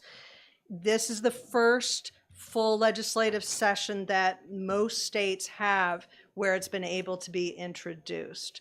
Missouri and South Dakota have gotten there. I believe 27 other states, it's being heard. I think it just came off the House floor in Vermont this morning. Representative Schmidt. Thank you, Madam Chair. Let me understand. So if you in this telehealth situation, if I'm a client of a particular worker who's here in New Hampshire, and I'm traveling to Texas. Sure. And I want to stay in the care of my doctor, if you will, of my mental health worker. And I'm in Texas. I can't call up the person back in New Hampshire and have them attend to me. Thank you for the if question. I'm in Texas. You are absolutely correct. Unless if Texas, if I'm your therapist, you're my client, you're here in New Hampshire, I'm licensed in New Hampshire, you go to Texas, the work is being done where you are, which is in Texas. If I'm not licensed in Texas, I am breaking the law by providing services to you. Okay, thank you. Yeah. Representative Mangiapudi. Thank you, Madam Chair. Gone. The question is gone. Sorry. I didn't write it down. It was a really good question, too. It's standard law. What's that? Good. All right, then, in that case, thank you, Ms. Stanley. Thank you. John DeJoy.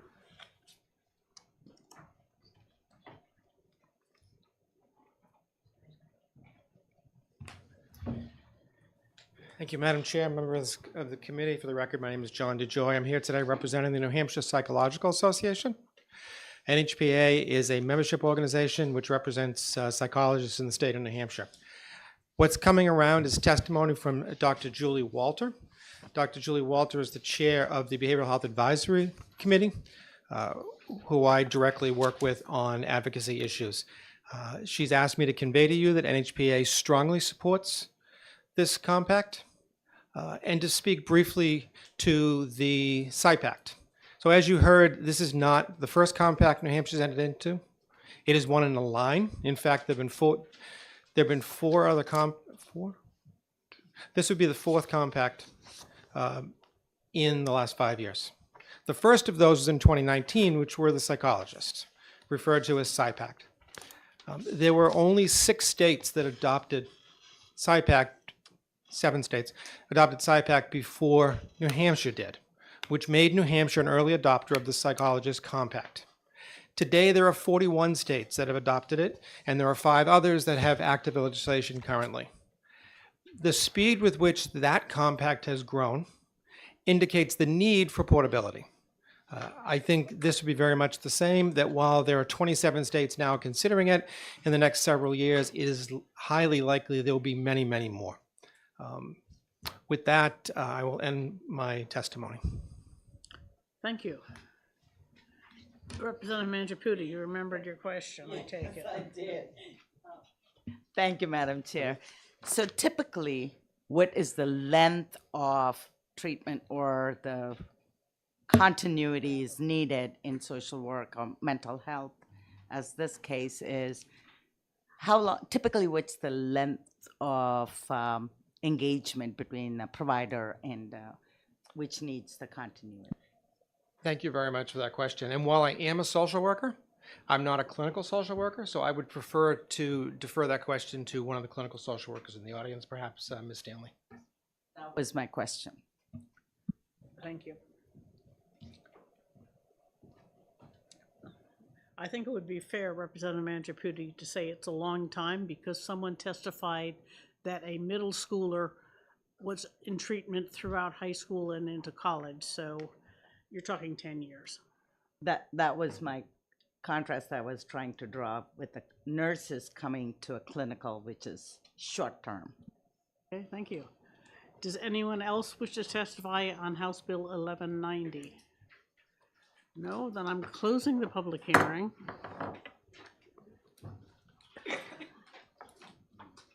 What's that? Well, since we have 2 subcommittees at 1 o'clock, I don't think we're going to vote on this, although I had planned to originally. We will be back at 1 o'clock here with the licensing subcommittee, and the building code subcommittee will be down in room 104.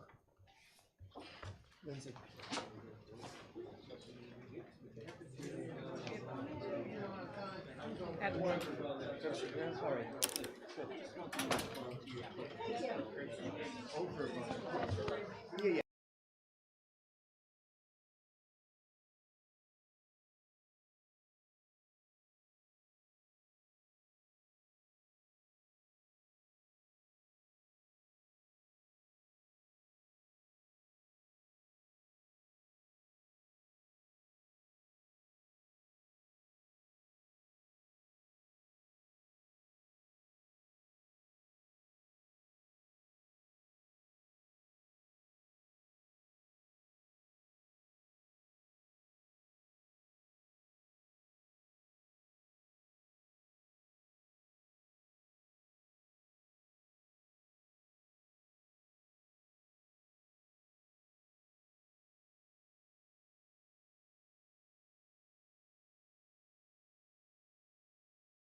1222. I know we've got a couple bills. Just a show of hands, who's here to speak on 1222? I only see one. Is everybody else here for 1408? Okay, all right, thank you. Well, no, it's a public hearing. Okay, and you, and who are you representing? Someone or? Okay, all right, thank you. All right, what I want to start out with is there were some significant changes to the whole the PA statute that was from Senate Bill 228 in 2022, and questions have been raised by some people as to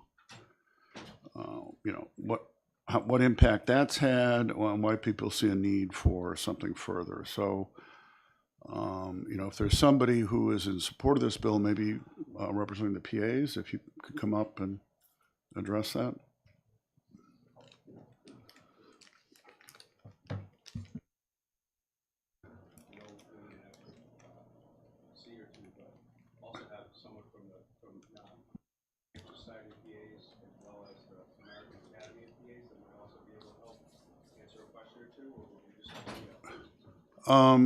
Why don't you just come up and we'll work through it. But, Just me or just? yeah, for now. Yes, sir. Unless I don't think someone's going to sit on your lap. So That would go viral.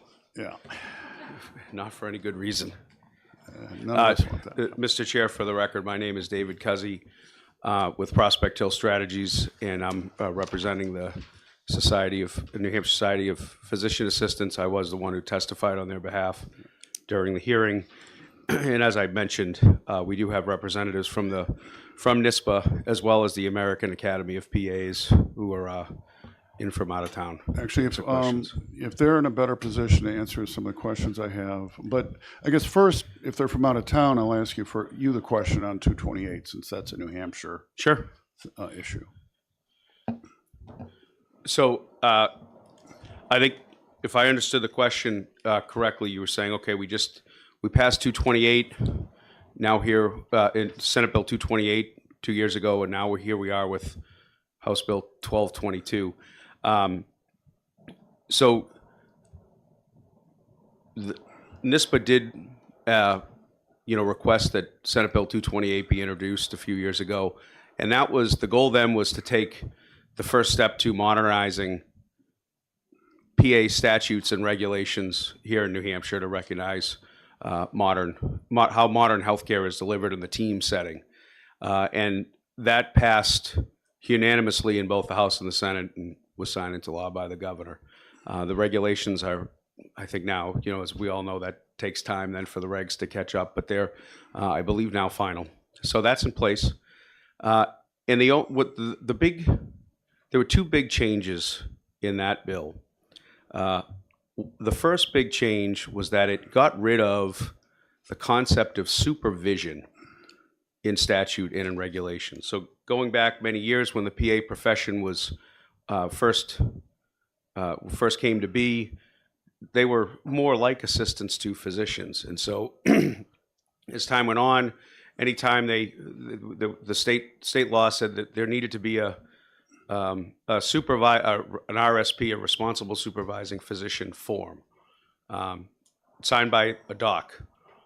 That doctor, as time has gone on, the rules had changed so that doctor or any physician had to be either in the building or accessible by electronic means when the PA was practicing medicine. Now, the concern was that, of course, and I think we've all had PAs care for us, it's not like, and I used the example at the hearing, it's not like a new waiter or waitress where they have the manager kind of behind them. Right there.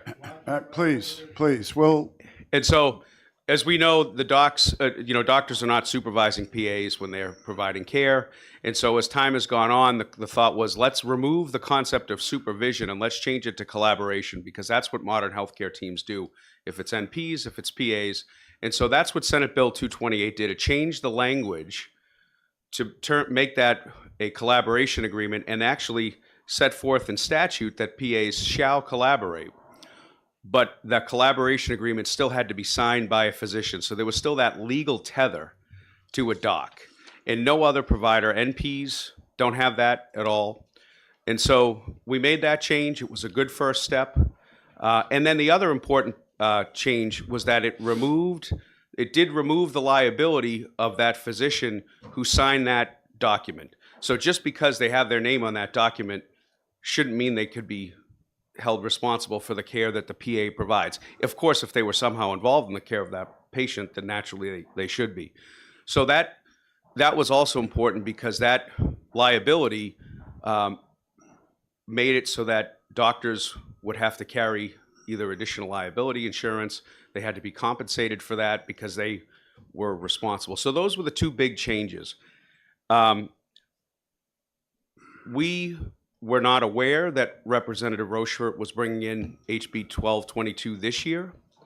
And so we had always told, NISPA, and I, just the Concord lobbyist, had always told my colleagues from if it was a medical association or the other folks in town, hey, look, we do want, to remove that signature, that legal tether.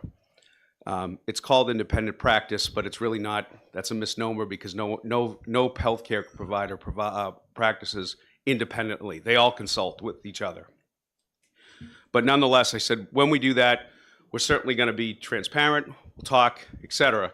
Then here was this bill.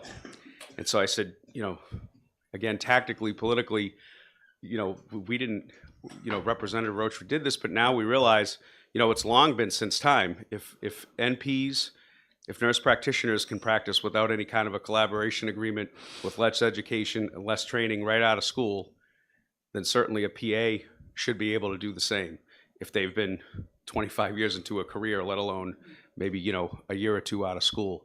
And so we realized that there might be some support. And so we came to the hearing, we provided information, and we said, this wasn't, I guess for lack of a better way to phrase it, wasn't our idea to do this now, but here we are. And so that, I think, is where we are today, Representative, and I apologize for being typically long-winded. That's okay. And to members of the subcommittee, I don't want to block questions. What I'd like to do is get somebody from the fellow who came here representing the PA Association, and then see if anybody wants to speak on the other side, and then if we have questions, if that's acceptable. And I did email what was your name again? My name? Yes. David Cuzzi, C-U-Z-Z-I. Oh, that's right. Yeah. Yeah. So, and in that email, thank you, Representative, I did, there were two documents. There was like kind of a myths and facts about PAs, and then the education and experience side by side with PAs and nurse practitioners. Does anyone need a hard copy of that? Because I have copies here. Take it if you got it. Okay. Yeah, I'm all set, but yeah, you can. I didn't see you over there. Sorry, how are you? I would have. All right. So you said someone was here from the. So Sarah Leslie is the VP of the New Hampshire Society of Physician Assistants. She's a PA here in New Hampshire. She's here, and we do have folks from the American Academy of Physician Assistants from Washington here as well. So I respectfully suggest they may be able to answer some of the more technical questions. I can handle the legislative policy type stuff. Why don't we start with Ms. Leslie, and we may call you back up if we have questions for you. Thank you. I'll hand these out in the meantime. Yep. Yes. I believe I'm not on the subcommittee. Correct. So it may be that I'm supposed to be down in 104 right at the moment, but I can't be in two places at one time. But I'm very interested in this bill. So, and I know you'll allow me to participate, except not to vote. I'm investigating right at the moment. All right, that's fine. If you have to go, that's fine. It's I understand. up to But you. I do have some questions when you're going to permit. Okay.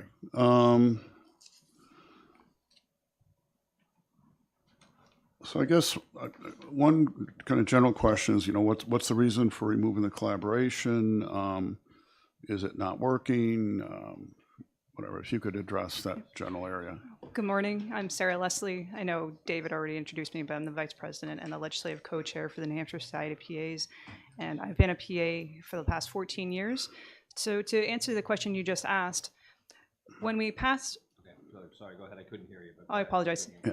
Can you hear me now? Yeah, better. Okay. You have to be pretty close to the mic. Perfect.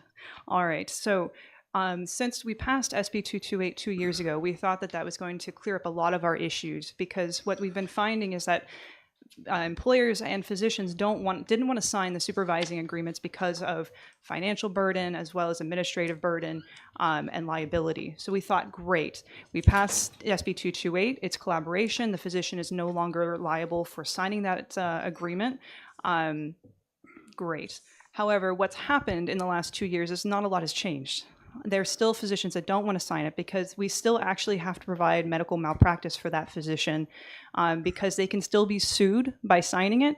However, they'll fall off eventually, but I still have to provide coverage for that physician, and so do the hospitals, in order for them to sign that form. Now, we still also have physicians that don't want to sign, so we have PAs that are not being hired.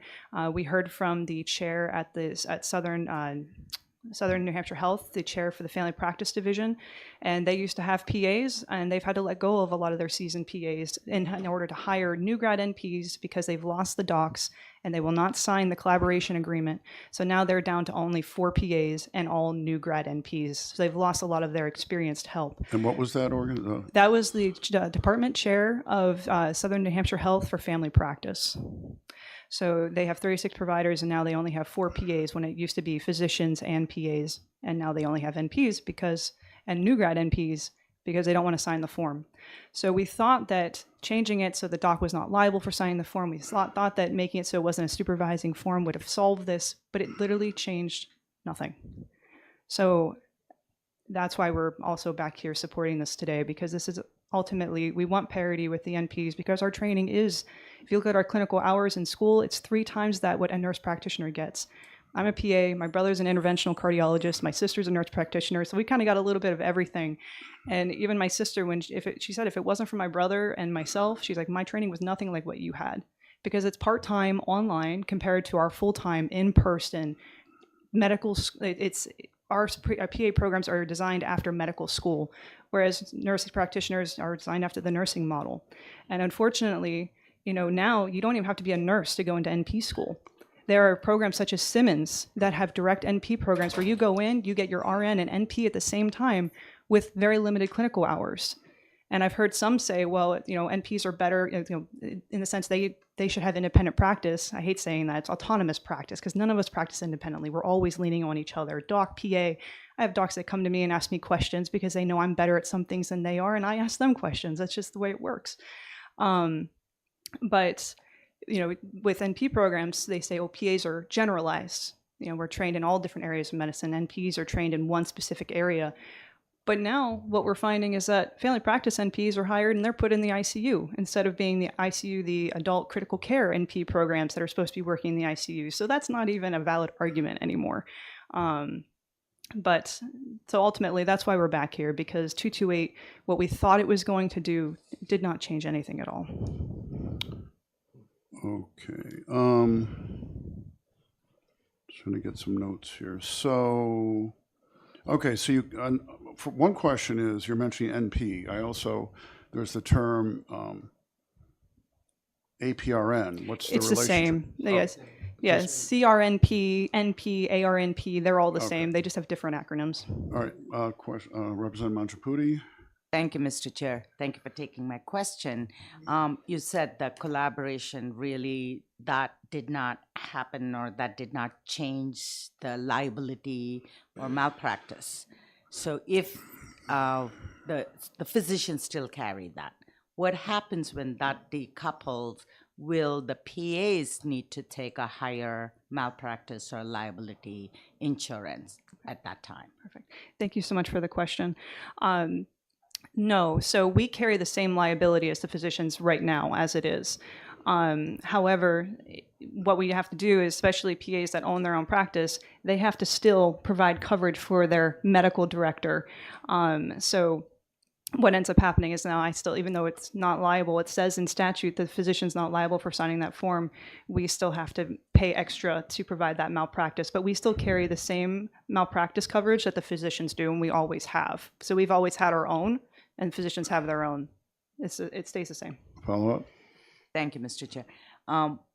With the malpractice, it also has the organization that you work for, except when you have a private practice or independent practice. They also carry liability for the practicing physicians or PA, correct? Mm-hmm. And that's still a practice. Yes. That won't change. Yes. Yeah. So like I work at Clear Choice MD, in addition to having my own practice, and I get malpractice through Clear Choice MD, and I also happen to buy my own because I don't trust their malpractice to cover me fully, which I think a lot of providers understand is a smart thing to do. So just to be clear, you said the PAs have the same liability insurance as an MD. Is it typically cost about the same? I know there can be differences in specialties for MDs, but Right. So that's hard to say because I honestly don't know how much everybody is paying, so I can't say for sure. I do know that premiums have gone up because of the extreme judgments that have been coming, these $15 million, $20 million judgments. So all the providers are seeing an increase in our premiums. It could be that the docs have to pay more, but we still have the 1 mil, 3 mil coverage that the physicians also carry. Some practices or specialties may have to carry more depending. Okay, so kind of a follow-up to that. So do you anticipate any change in the cost of the insurance to PAs if the collaboration agreement requirement goes away? Well, without being an insurance company, I can't say for sure, but from what I understand, probably not, other than the fact that they're all just going up, unfortunately, because of what's been happening with massive payouts. Okay, any other questions from the committee for Ms. Leslie? I'll get to you. Representative Gould, Manchaputi, and then Representative Schmidt. Just very briefly, thank you, Mr. Chair, and thank you for taking my question. In your testimony, you talked about, you compared a little bit nurse practitioners and physician's assistant. My daughter, I was trying to look up her exact acronyms. I'm dyslexic. I'll say them all wrong, but she has her doctorate as a nurse practitioner, and she develops palliative care, pediatric palliative care programs in Hawaii and North Carolina. She is now. At any rate, we had a lengthy conversation about this, and would you agree that basically 7 years out in practice, a PA and an advanced whatever nurse practitioner are really performing equal work, that there's differences on both sides? I mean, I can read you what she said. She would say the exact opposite of what you said, that blah, blah, blah, physician assistants can have any undergraduate degree. We had to have a nursing degree. I mean, so there's differences, there's subtle differences. At the end of the day, would you agree that a physician's assistant is looking at a more medical model, curing disease? A nurse practitioner looks more at a nursing, taking care of the family, but both are practicing prescribed. The scope of services ultimately are the same. Yes, ma'am. Thank you for the question. Yes, it is 100%. They are the same. Especially once you've had time and you've been practicing. I would say that we can't have any degree to go into PA program because we actually have to have either pre-med or something like that because you have a lot of prereqs and everything. I understand, and I know there's going to be those. But to answer your question, though, yes, especially when you have experienced practitioners, yes, and there's plenty of studies that show there's no bad outcomes whether it's an NP or a PA. So nothing to put my NPs down because again, my sister would kill me. Right. And I love the NPs that I work with. There's nothing against them. It's merely just looking at the facts of education. Follow up. And so my daughter also said at the end of the day she would hire a PA over an NP who was more qualified. And anyway, she loves her PAs. And yes. So my question is, and I had to make a note of it here because I'm so horrible with your medical terminology. She is in North Carolina, which is a collaborative practice state. So she, as a nurse practitioner, just like the PAs in North Carolina, are under whatever, lordship of whatever God that, yeah. In New Hampshire, the nurse practitioners are independent currently, but the PAs are under this collaborative type of practice. So it's almost like we have a schizophrenia going on where we have two professions that have an equal scope of practice, but they're treated differently because of this collaborative Yes. Would you agree? Yes, and essentially what's ended up happening is that nurse practitioners have a better lobbying group than PAs. So 26, if not more states have passed independent practice. And again, I hate that word, for nurse practitioners. And only 6 states have passed it for PAs because it only became a big initiative for our very small state groups to start moving this forward within the last about 6-7 years. So it's only just started, and that's why you only see so many. It's not because the states are, oh no, this is bad.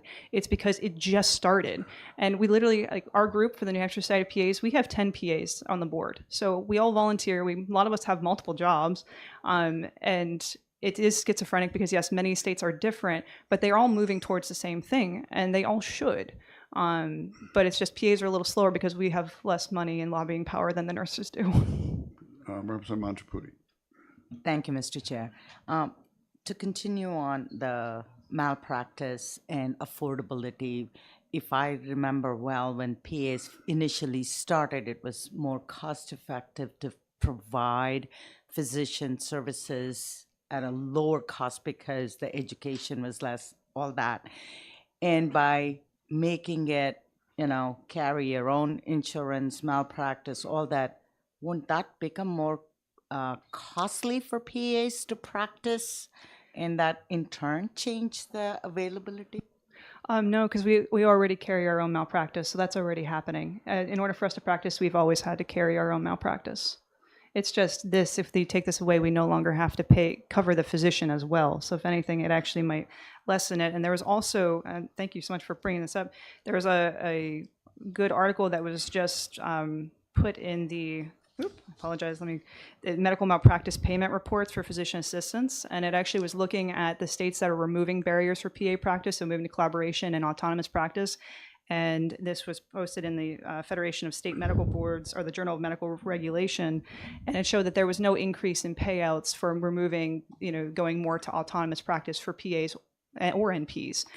Can you send the committee, email the committee a Absolutely. copy of it, and if you have paper ones? I do. I have it right here. Great. I'm happy to give it to you. So did that answer your question? Yes. Okay. Thank you. Representative Schmidt. Thank you, Mr. Chairman. So I'm almost 86 years old. I had a quadruple bypass operation about 15 years ago. And the first person I saw after I came out of the anesthesia was a PA. I think that was my first interaction with a PA. 15 or 16 years ago, I also had a kidney stone. I'm sitting in the emergency room at Wentworth Douglas. There's a sign on the wall that says you may request to see a physician at any time. I'm going like, what the hell am I in here for if I'm not going to be seeing a doctor? So a few minutes later, in comes somebody who looked like a doctor to me. He got the diagnosis 100% correct. Everything he said was exactly right, and the way that I was treated was, I had a CAT scan that didn't show the stone.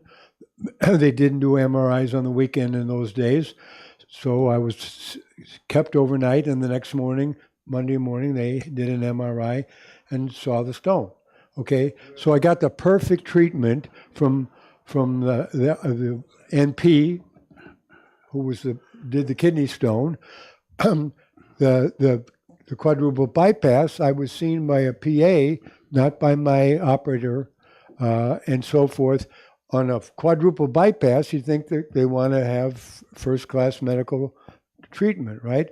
So for me, my experience has been that these people know what they're doing, and one of them was the PA was at Portsmouth Regional, the NP was at Wentworth Douglas.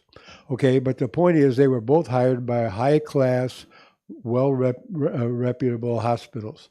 So for me, the treatment seems to be exactly the same, that I'm being seen by competently trained individuals. So I tend to see PAs as equal to doctors, NPs as equal to doctors, depending on what they're doing. So your testimony has been very enlightening to me in terms of what the practical reality is. But the question is, Because in many cases, the doctors are also specializing. They're having you seen by somebody who's a specialist in that area, and you're not all doing everything. So, can you comment on that aspect? Because to the degree that that you have more training, and the only real difference is that you got this tether, as Dave Quasi says. Yeah. Okay. If that's the only difference, seems to me like we ought to get rid of that difference. But can you comment on some of the aspects that I've raised, not Absolutely. my personal? No, absolutely. And I think to answer your question, a good thing to point out here, PAs are in the surgical specialties because it's the one place that the NPs haven't taken over and haven't pushed us out of. And again, I love NPs, and this is not, I don't want this to turn into an NP war because it's not the case. But when you're in a surgical specialty, you're always going to have a physician. There's never going to be PAs in the operating room alone doing these things. You're always going to have the physician in those specialties. But yes, it's merely just removing that piece of paper. I pay $1,000 a month for my collaboration agreement for a doc that I've never met, and he'll never be in my practice.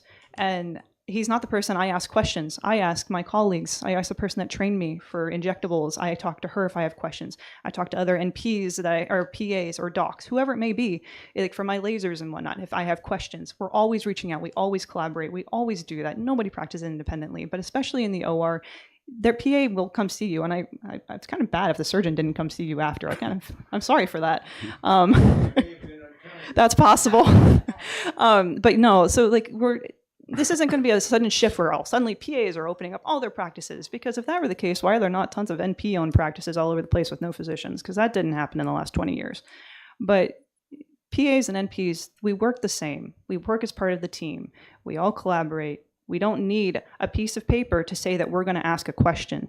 Then why anybody would think that ethically PAs would not reach out when they have a question, when that question is not asked of any other provider, physician or NP, is quite mind-boggling to me, because we will do that. We will continue to do that. We're not going to suddenly change how we practice. And in the surgery, we'll always have a physician there. I mean, we're never practicing alone. And I know one argument, too, it has been brought up that PAs somehow prescribe more opiates than other providers. But if you think about the surgical specialties, the doc does the surgery, the PA is doing the discharge, the PA is writing all of the opiates for the patient post-op. So, of course, our prescriptions might be a little bit more sometimes because the doc is never writing them. So that also is another argument that is invalid. But did that answer your question? I mean, really, NPs, PAs, we all operate the same as a team. The more you talk about what you are doing, what the NPs are doing and so forth, and what the docs are doing, the more we understand and can make an intelligent decision on this bill. Yes, Representative Brown. Oh, sorry. I apologize. Thank you, Mr. Chair. Thanks for taking my question. So if this passes, you won't have to pay $1,000 a month anymore for a collaborative agreement? I would not, Is no. that accurate? And I'd also wouldn't have to pay the malpractice for the doctor that is never providing care in my clinic. Interesting, thank you. Okay, a question to the crowd, and that is anyone here who's opposed to 1222 and wants to speak? Okay. Who is it? I couldn't see her. We have an opposition in the corner. Okay, why don't you come up? I'm trying to keep her in the corner. She was behind Representative Mangiapudi. I couldn't see her. Rep. Lakis, can I hand this to you or Hand it out. to you? How many copies do you have? I just have one. Bring it here, please, then. Mr. Chair, Yep. I have to get down to Oh, yeah, why don't you, sorry, Representative, he has an exec session to go to, so if you have something to say, why don't you come up? Oh, that's all? Okay. Representative Jess Edwards, Rockingham District 31. I'm one of the co-sponsors of the bill. As I've listened to the testimony of the two previous people, having been around the physician assistant career now literally for 50 years, because my dad started the program at the University of Nebraska Medical Center, there's a little bit of a feeling in the way the tone of this is going, a little bit of an Oliver Twist thing, like kind of a pathetic ragamuffin saying, please, may I have another? And I would just like to stand up and say the physician assistant career is a proud and capable and extremely well-trained and experienced career. They're an equivalent, they're not equal, they're equivalent to nurse practitioners. Nurse practitioners do not need these collaborative agreements. This is an unnecessary administrative burden that adds costs and administrative overhead. And I really would appreciate it if you would favorably consider this bill. And with that, if there are no questions, I'll go to Ways and Means. Anyone in the committee? Representative Manchaputi, briefly, because I know he's got to run. I know you have to run. With the physician assistant, this collaborative thing, is it somewhat similar to the medical student or residency that they have the attendants overseeing, and that doesn't sever after that residency is done? I mean, in doctors, that is severed, that's done, they become independent. In PA, that lasts a lifetime. Does that make sense? Thank you for the question. I think it's a fair question of interest, and it's getting into the detail that's important to you. But I would just pop back up and say what this bill is trying to do. It's trying to create an equivalence between nurse practitioners and PAs because they're on the same professional standard. I don't know about the internship and all those other agreements, but Ms. Leslie apparently has an example of her collaborative agreement. I'm sure she would share that with you. Okay, thank you. And release you to Ways and Means. I'm going to try not to spend your money. No, I thought your job was to bring it in and finance to spend it. Oh, that's right. You have something briefly? Come on up.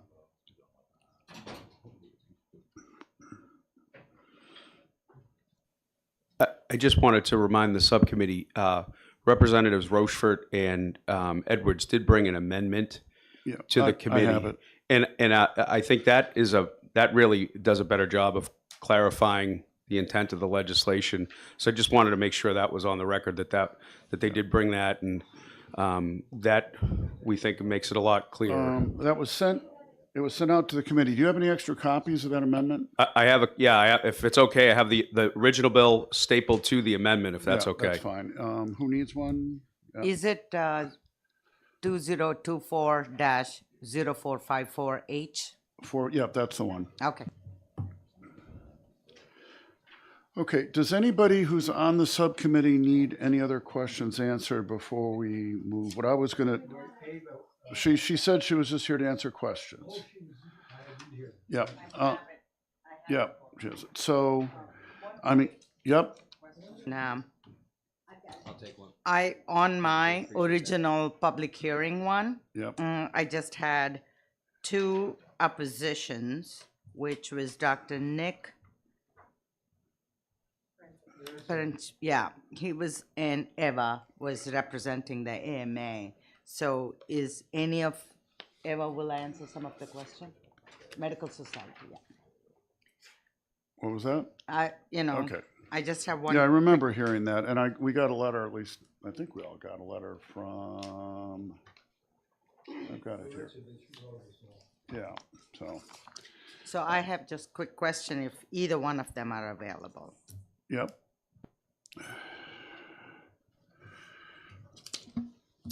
Good afternoon. I'm happy to do my best. I will say I love to see how much support Dave's got today from the PA friends here.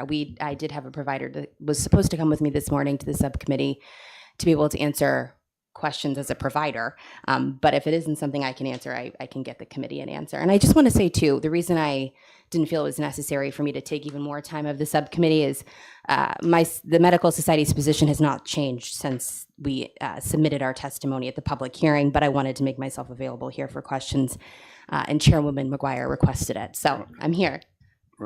Quick question in terms of the main opposition from AMA is the education level, and they still need, PAs still need the supervision. Am I correct? So I don't feel I could speak for the AMA. So that's the American Medical Association. So in my testimony, I referenced a recent article released by the AMA, going off the top of my head here, so I'll do my best, in December of 2023, that quoted the national leadership of the accrediting educational entity for PAs. That spoke to the fact that the curriculum that is set forth for them is not catered in a way that seeks for them to, I know we've heard that this word is uncomfortable for some people, but I'm going to say it because that was what was quoted, for PAs to independently practice. So I was quoting the AMA in that sense, but I can speak on the behalf of the Medical Society as yes, what was submitted in our testimony, and if it's helpful to the subcommittee for their work today, I can recirculate it in an email so you have it in front of you if you don't have it physically with you today, is that there are concerns, we as in the society and its members value the collaborative team. And again, I know it's a bit conflicting of what you heard earlier and what I'm saying now, but the collaborative team that physicians have with PAs and NPs and the medical team that works to provide care in our state. They value it, they respect it, and I want to make sure that's very clear. To your question, similar to my testimony, some of the biggest concerns is the lack of education and training, the lack of oversight that we currently have, I shouldn't say oversight, I should say the ability for PAs, due to their lack of educational training, internships, et cetera, residency, to consult with a physician. And I have some examples that after hearing some of the commentary earlier that I'll supply to the subcommittee or the committee at large, whichever the chairman prefers, that speaks to instances where I know of physicians who do in fact collaborate on a consistent basis with PAs, and I'm sorry to hear that that's not the case for some folks in the audience today. But yeah, did that answer your question, Representative? And if not, we'll keep working at it. A follow-up for that. So in order for the physician to be in collaborative agreement, the PAs are carrying their malpractice. Yeah, that is, to me, does not feel. I'll need to get some clarity on that because as a previous speaker said, I'm not an employee of the insurance department, and maybe someone from a department in the audience could speak more eloquently to the statute that governs the level of liability that physicians and PAs or, and what governs that collaborative agreement, if there's a floor. I would need to get more. I'm not an expert on how that would impact the premiums or the current requirement. And I understand that some folks previously testified that some choose to carry their own out of protection for themselves. But I'm not an expert in that. I would need to get back to the committee.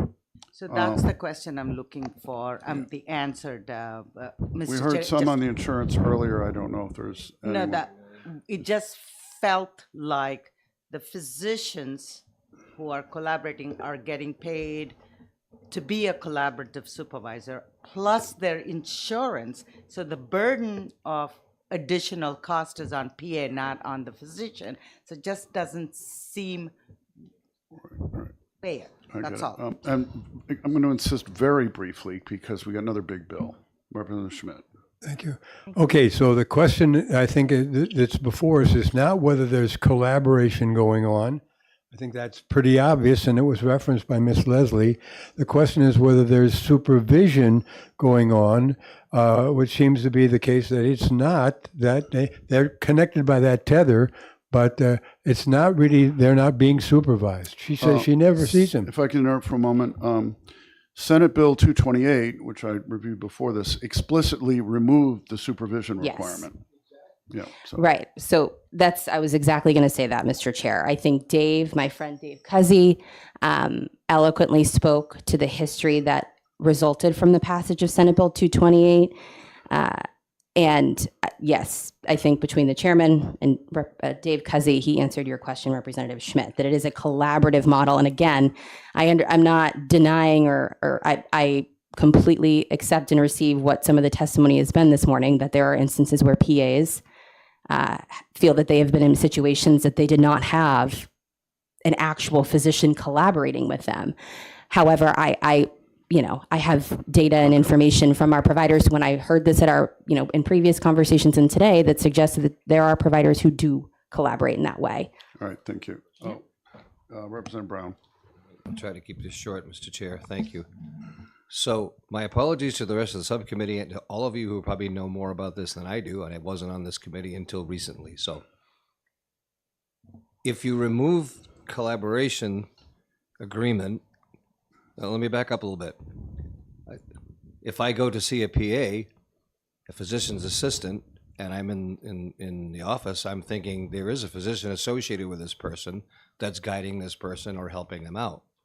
If we remove this collaboration agreement and it's worded differently, am I wrong in thinking that now? Should that not be called a physician assistant, or am I just there? So if they're autonomous, they don't have a physician assisting them, or is that it is? I guess that's a whole different topic. Whether this name is relevant anymore. I'll do my best to navigate that, Representative. I think I want to respect the comments that were shared this morning, that people have had experiences where they did not have a physician to collaborate with. But there are instances. I'd like to make a correction. Okay. That was not what was stated. Okay. What was stated was that the physician who signed their collaboration agreement, they did not interact with, but they regularly collaborated with other members of the medical team, including physicians, and those are two very different things. Thank you for the correction. So as far as when there's agreements with PAs and the physician that is supposed to be their chief collaborator, I know of instances where that does take place, and it does take place. So, as far as the title, I don't feel like I would be the person to decide whether or not physician assistant is still relevant. I'm of the mind that reflects the current relationship that exists. All right, thank you. Yeah. All set. So what I'd like to do, if people in the subcommittee are comfortable with it, would be move to, no, well, no, we don't do that. This is not a public hearing. We don't have to do that. No, I'd like a motion. This is for the amendment. Yeah. I move that the subcommittee vote ought to pass on amendment. It's 0454H? Yep. Okay. And do I have a second? Bailey, all right. All right, do we need any discussion before voting on the amendments? Don't see any. All right, all in favor? Aye. Anyone opposed? Okay, thank you. And then another motion? I move that we ought to pass House Bill 1222 amended A. And with amendment. With amendment. I want to get that one right. I was waiting. Okay, so that's cool. A second. Okay, Bailey. All in favor? Can I ask for a quick question on that Certainly. one? Okay. I'm just concerned that we do not create a rift between the physician and the physician assistant if there's going to A rift. I think we have evidence that they do tend to work together. This is specifically whether somebody has to sign the collaboration agreement, and I would hope they would behave professionally and continue collaborating as they have, separate from the whole collaboration agreement issue.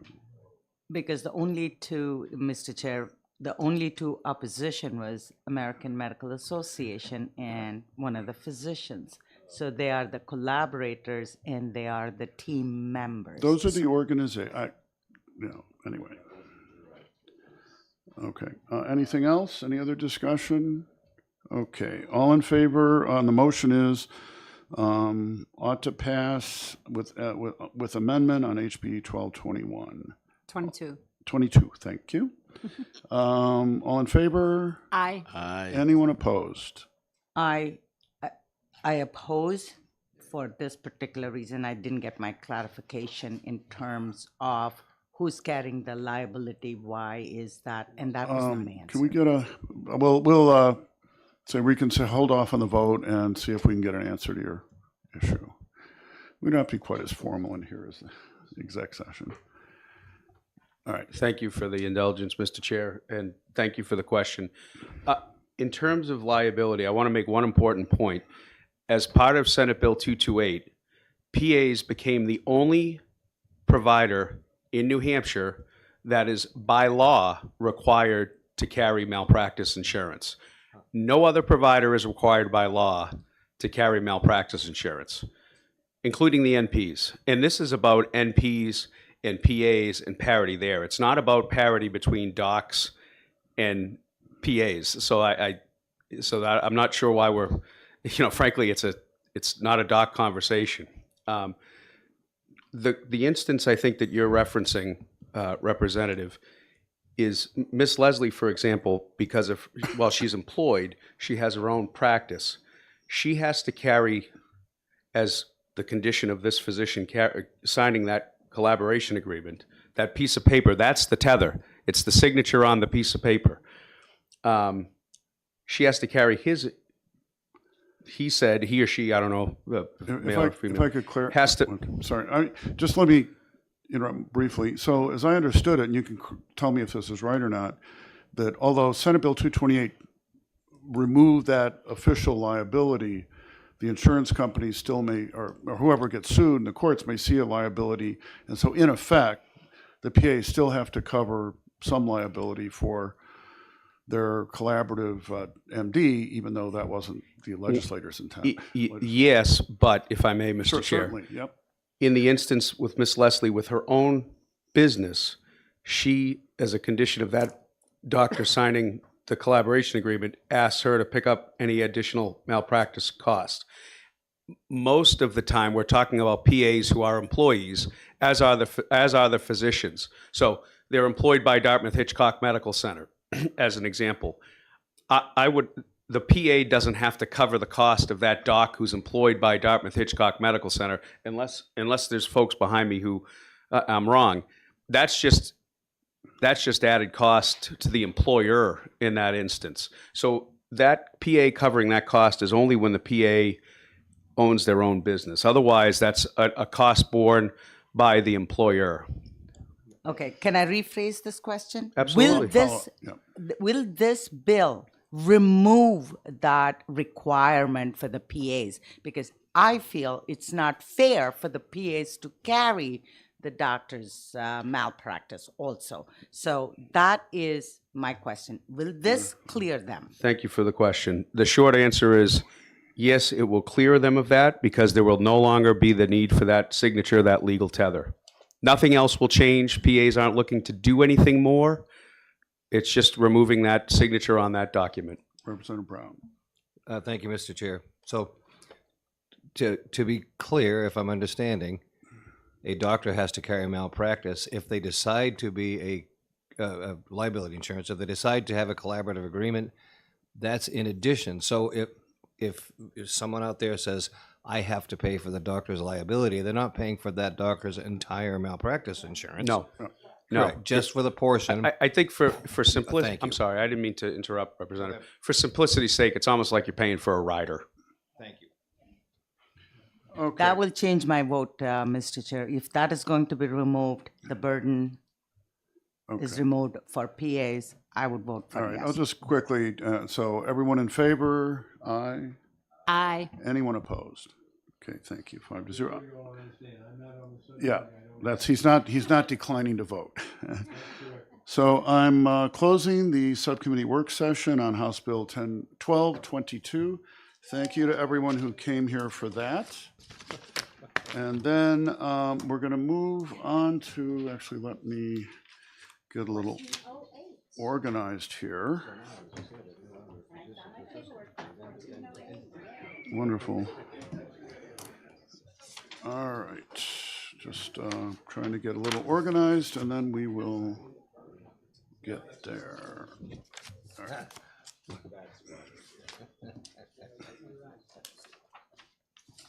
And I have to get my other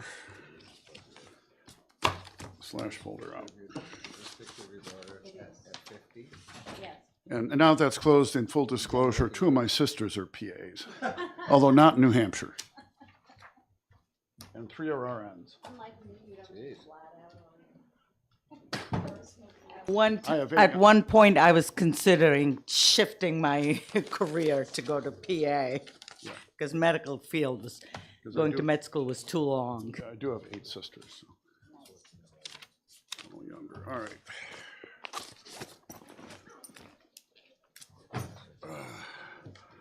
Okay, I'm going to open the subcommittee work session on House Bill 1408.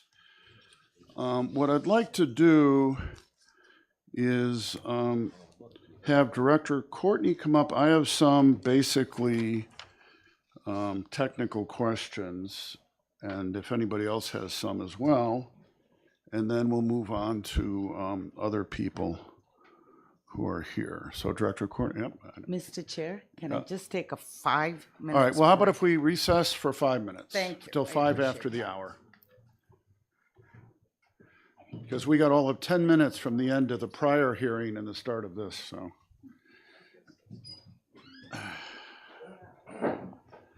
And I'll get up and stretch my knees. Yeah, that's what I was trying to do.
discussion on House Bill 1408.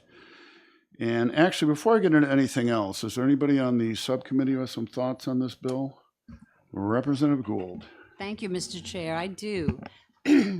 I've given a lot of thought to this, and there are parts and pieces of this bill that dovetail with a couple of other bills this subcommittee has and another bill that I'm really feeling strongly like there's still enough, there's some good stuff in here and there's some stuff that needs to come out of here for sure. And so I would like to propose that we do interim study on this bill so that it gives an opportunity for more time and to coordinate this with the other bills that have related topics. Would you like to make that in the form of a motion that we can have I move discussion? interim study on House Bill 1408. I second it. Okay. All right. Well, we'll have discussion. Yep. Representative Brown. Thank you, Mr. Chairman. Would it work to just postpone this and keep working on it a little more to see if it dovetails with those other bills? Because interim study is going to kick it down the road. So here's the scheduling problem with that. Okay. I haven't got the final list, just a little bit for the subcommittee on scheduling. So Chair McGuire wants to exec all of the remaining ED&A House bills on the 13th of March, if not before. Because we're coming up, we're going to be coming up on the crossover deadline and we don't want to go down to the last minute. I and others are going to be out of town all of next week, which means we will have the week of, let me get my calendar out here. Yeah, so the week starting the 4th. I'm not going to be back in town until the 3rd. So we have that week, except there's some chance, there's probably not going to be a session on Thursday the 7th, but we don't know that. I actually asked the deputy speaker at the last session, and he said he couldn't guarantee we wouldn't. And we have a number of other bills still to do. And then even if we get into the next week, there's Monday and Tuesday before the 13th, but if we run it down till Tuesday and we need an amendment, that's going to get tight. So I think the answer is we really don't have time to do further work on the bill this legislative session. And partly that's because we've had a number of other huge bills that took a ton of work. Representative Gould. And I would just say that I think this committee's done a lot of good work on these bills. Certainly on, 1676, and the same would be true here if we were to slug through it. I just think time isn't working for us, and that the good work we've done should be preserved by kicking it down the road is one term, but also allowing ourselves the time it will take in the future to address it fully. Right. And just these are my thoughts on this, is that in the analysis section, the second part that merges all the mental health related boards, and that's a big complicated issue. Maybe it makes sense to merge some, but not all of them. And the problem is we just don't have the time to do a good job of that, I don't believe. Okay, so there's... Mr. Chair? Yeah, Representative Mangiapudi. Yeah, thank you, Mr. Chair. I know I'm far in your outfield. Yeah. You can join us. You could have joined us up here. It's okay. I'm too lazy to carry my whole baggage here to up there. So. All right. But I think... Yeah. Okay, come on. Let's be polite. Yeah. So I identify with your sentiment, especially the second one, merger of mental health practices. There's so many changes. And it's a high critical need. If we don't do a good job and botch it up, we are going to make the situation even worse. We can make it worse. Maybe we can make it better. But maybe to make it better, we'd have to.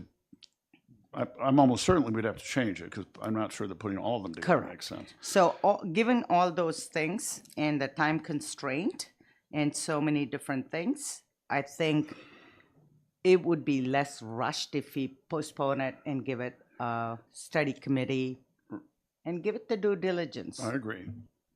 And so on the first one, architects and landscape architects, I mean, Whether that makes sense or not, I'm not sure that makes sense. To join them, I mean, you know, maybe making landscape architects advisory or something, who knows? I mean, that's something we could look at doing. There's other things we could do there. And then the rest of them are changes to the membership of a number of other boards. And as we saw in HB 1271, the proposed changes that came out of the governor's office, I think, go along with his goal of having to do less appointments, but I'm not sure they're all. Some might be appropriate, and we agreed with some on that, but some may not, and we would have to plow through each one of those individually. And I took a look at them, and I don't think that any of them are urgent or are going to make some huge improvement in the short term. So that's kind of my thinking, and I agree. Anyone else want to speak before we vote on motion? I totally agree with the sentiment, Mr. Chair. Okay, anyone else? Thank you, Mr. Chair. Will this throw any kind of a monkey wrench into OPLC's plans, or is this? Yeah, actually, if Director Courtney, if you can comment, are any of these? I mean, I looked at this. I didn't see any case where we're fixing a conflict like the Jackie's non-germane amendment, where we've given authority to more than one place or something. No, this bill was not intended to address conflicts. It's mainly to address structure, so it's not going to impact our ability to operate. Okay, thank you. Representative Bailey. What's the timeline on an interim study, or what's the effect of that? So here's, interim study is used traditionally in a number of different ways. One, as was done with my bill, House Bill 1676, it allows for us to do something else with the idea. So for example, as Representative Grota graciously suggested, we could do, although I think she's thinking about doing something after this session, but you know, we could have, let's say, add an amendment to some other bill if we wanted to, or, you know, a non-germane amendment, or the Senate could do something, but if we ITL'd it, they couldn't. The other way it's used is kind of a polite kill. We're not, you know, say we're not going to study it, but whatever. We don't feel that we want to say we hate the idea. But the other one actually is where we really study it. And I mean, one example was while I was on ED&A, I ended up chairing a interim study subcommittee on the very high-profile issue of grease traps. But it turns out that we actually managed to get agreement between DES and the Building Code Review Board, where they worked together and came up with a solution to the problem that didn't need future legislation. They did some rule changing, training of their staff, and you know, something really good was done with an interim study, and that can happen too. Or interim study, like in this one, the interim study might look at it and come up with a new bill that has some elements maybe of this, or maybe some, you know, other things. So anyway, that's the way interim studies. Yeah. Not going to pass. Right, and if I haven't looked at all the Senate licensing bills, but if the Senate had some pieces of this, if we ITL'd it, that could stand in the way of those. So I was just going to ask, Mr. Chair, if the answer in your previous, was the solution in your previous committee on grease traps an anti-greasing solution? Anti-greasing. It was to expand the options on the type of grease traps and the size and exceptions process. I was just teasing. And I've been known to play straight man. So. Working group was very effective, accomplished something very Yeah, important. I was impressed. Representative Brown. So to follow up on Representative Bailey's question and to translate what you said, this could go through till. You asked about timing. Theoretically, yeah, thank you. In effect, I mean, this bill would not move forward. So to do anything else in this, somebody would have to put in a bill during the filing period in the fall. And that could be, you know, one of the things interim studies can do is they get together and they can recommend future legislation, and then somebody, typically a member of the subcommittee, but doesn't have to, can submit that as an LSR in the fall and move forward with that bill. That's how it works. Which they can do anyway, even Right. if it's recommended not to. Correct. But interim study, I mean, and actually what happened. We do want to work on this. Right. And that's the idea. And presumably, you know, Chair McGuire will put together a subcommittee to do it. As you know, she'll ask if people are interested. Somebody will chair it, and then they can meet and come up with something. Is that the chair says, Excuse me. anybody wants to work on it, come Yeah. and work on it. Should put your mic on because we are on the. Oh, that's true. If you want to speak, that's, we're still, I haven't closed it yet, so. And this is a public meeting, so Representative Bailey, thank you. So one of the options would be the three disparate parts could be broken into three disparate Absolutely. bills. not Absolutely. Future manacled. legislation doesn't mean one bill. And so the success of two are not manacled to the third. That's true. That's true. All right. If we can move to a vote. The motion is interim study on House Bill 1408. All in favor, aye? Aye. Anyone opposed? Hearing none, that's 5-0, and that's what we'll recommend to the full ED&A. Given that, I'm closing the subcommittee work session on House Bill 1408. A little bit more on scheduling to the subcommittee. I've gotten input on availability. Certainly. Just before everybody leaves, I want you all Yeah. to know that I'm aware of any tendency there might be for people to feel like this is a concern that will prolong the misery of mental health boards, and that that's not at all the intention of this, and that I think that you'll find any future committees working well with the mental health boards. Right. I'd like to thank people for showing up. I know it's taken your time, and some are you getting paid to be here, but others not.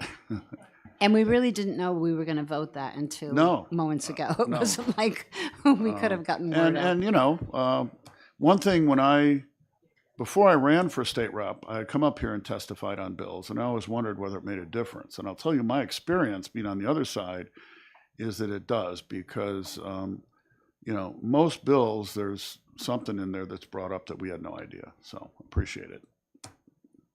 Okay. So for scheduling, I've gotten input from some people on availability after. Okay, if you can do that in the next, I'm going out of town starting Saturday. And before that, I need to send an email to schedule public hearings on all subcommittee meetings on all the rest of our bills. And so, if you have, let me know you're available. I don't need it today. I'm not going to send it out today. So if you can send me an email, that's better, because otherwise I'll lose it or forget it, because I'm going to have to sit down and do it. Well, it's the week of the 4th, but also the first day or two of the following week. Although I'd like to avoid that Tuesday, because that means if we have an amendment on a bill, we'll be up against. But we can get OLS to do a quick amendment. As a reminder, that Tuesday is town election. Oh, right, and that Tuesday's town election, which is another reason not to do that day. Okay, so we only have like 4, 8, or 11. 4, 5, 6. We don't know. The 5th and 6th, if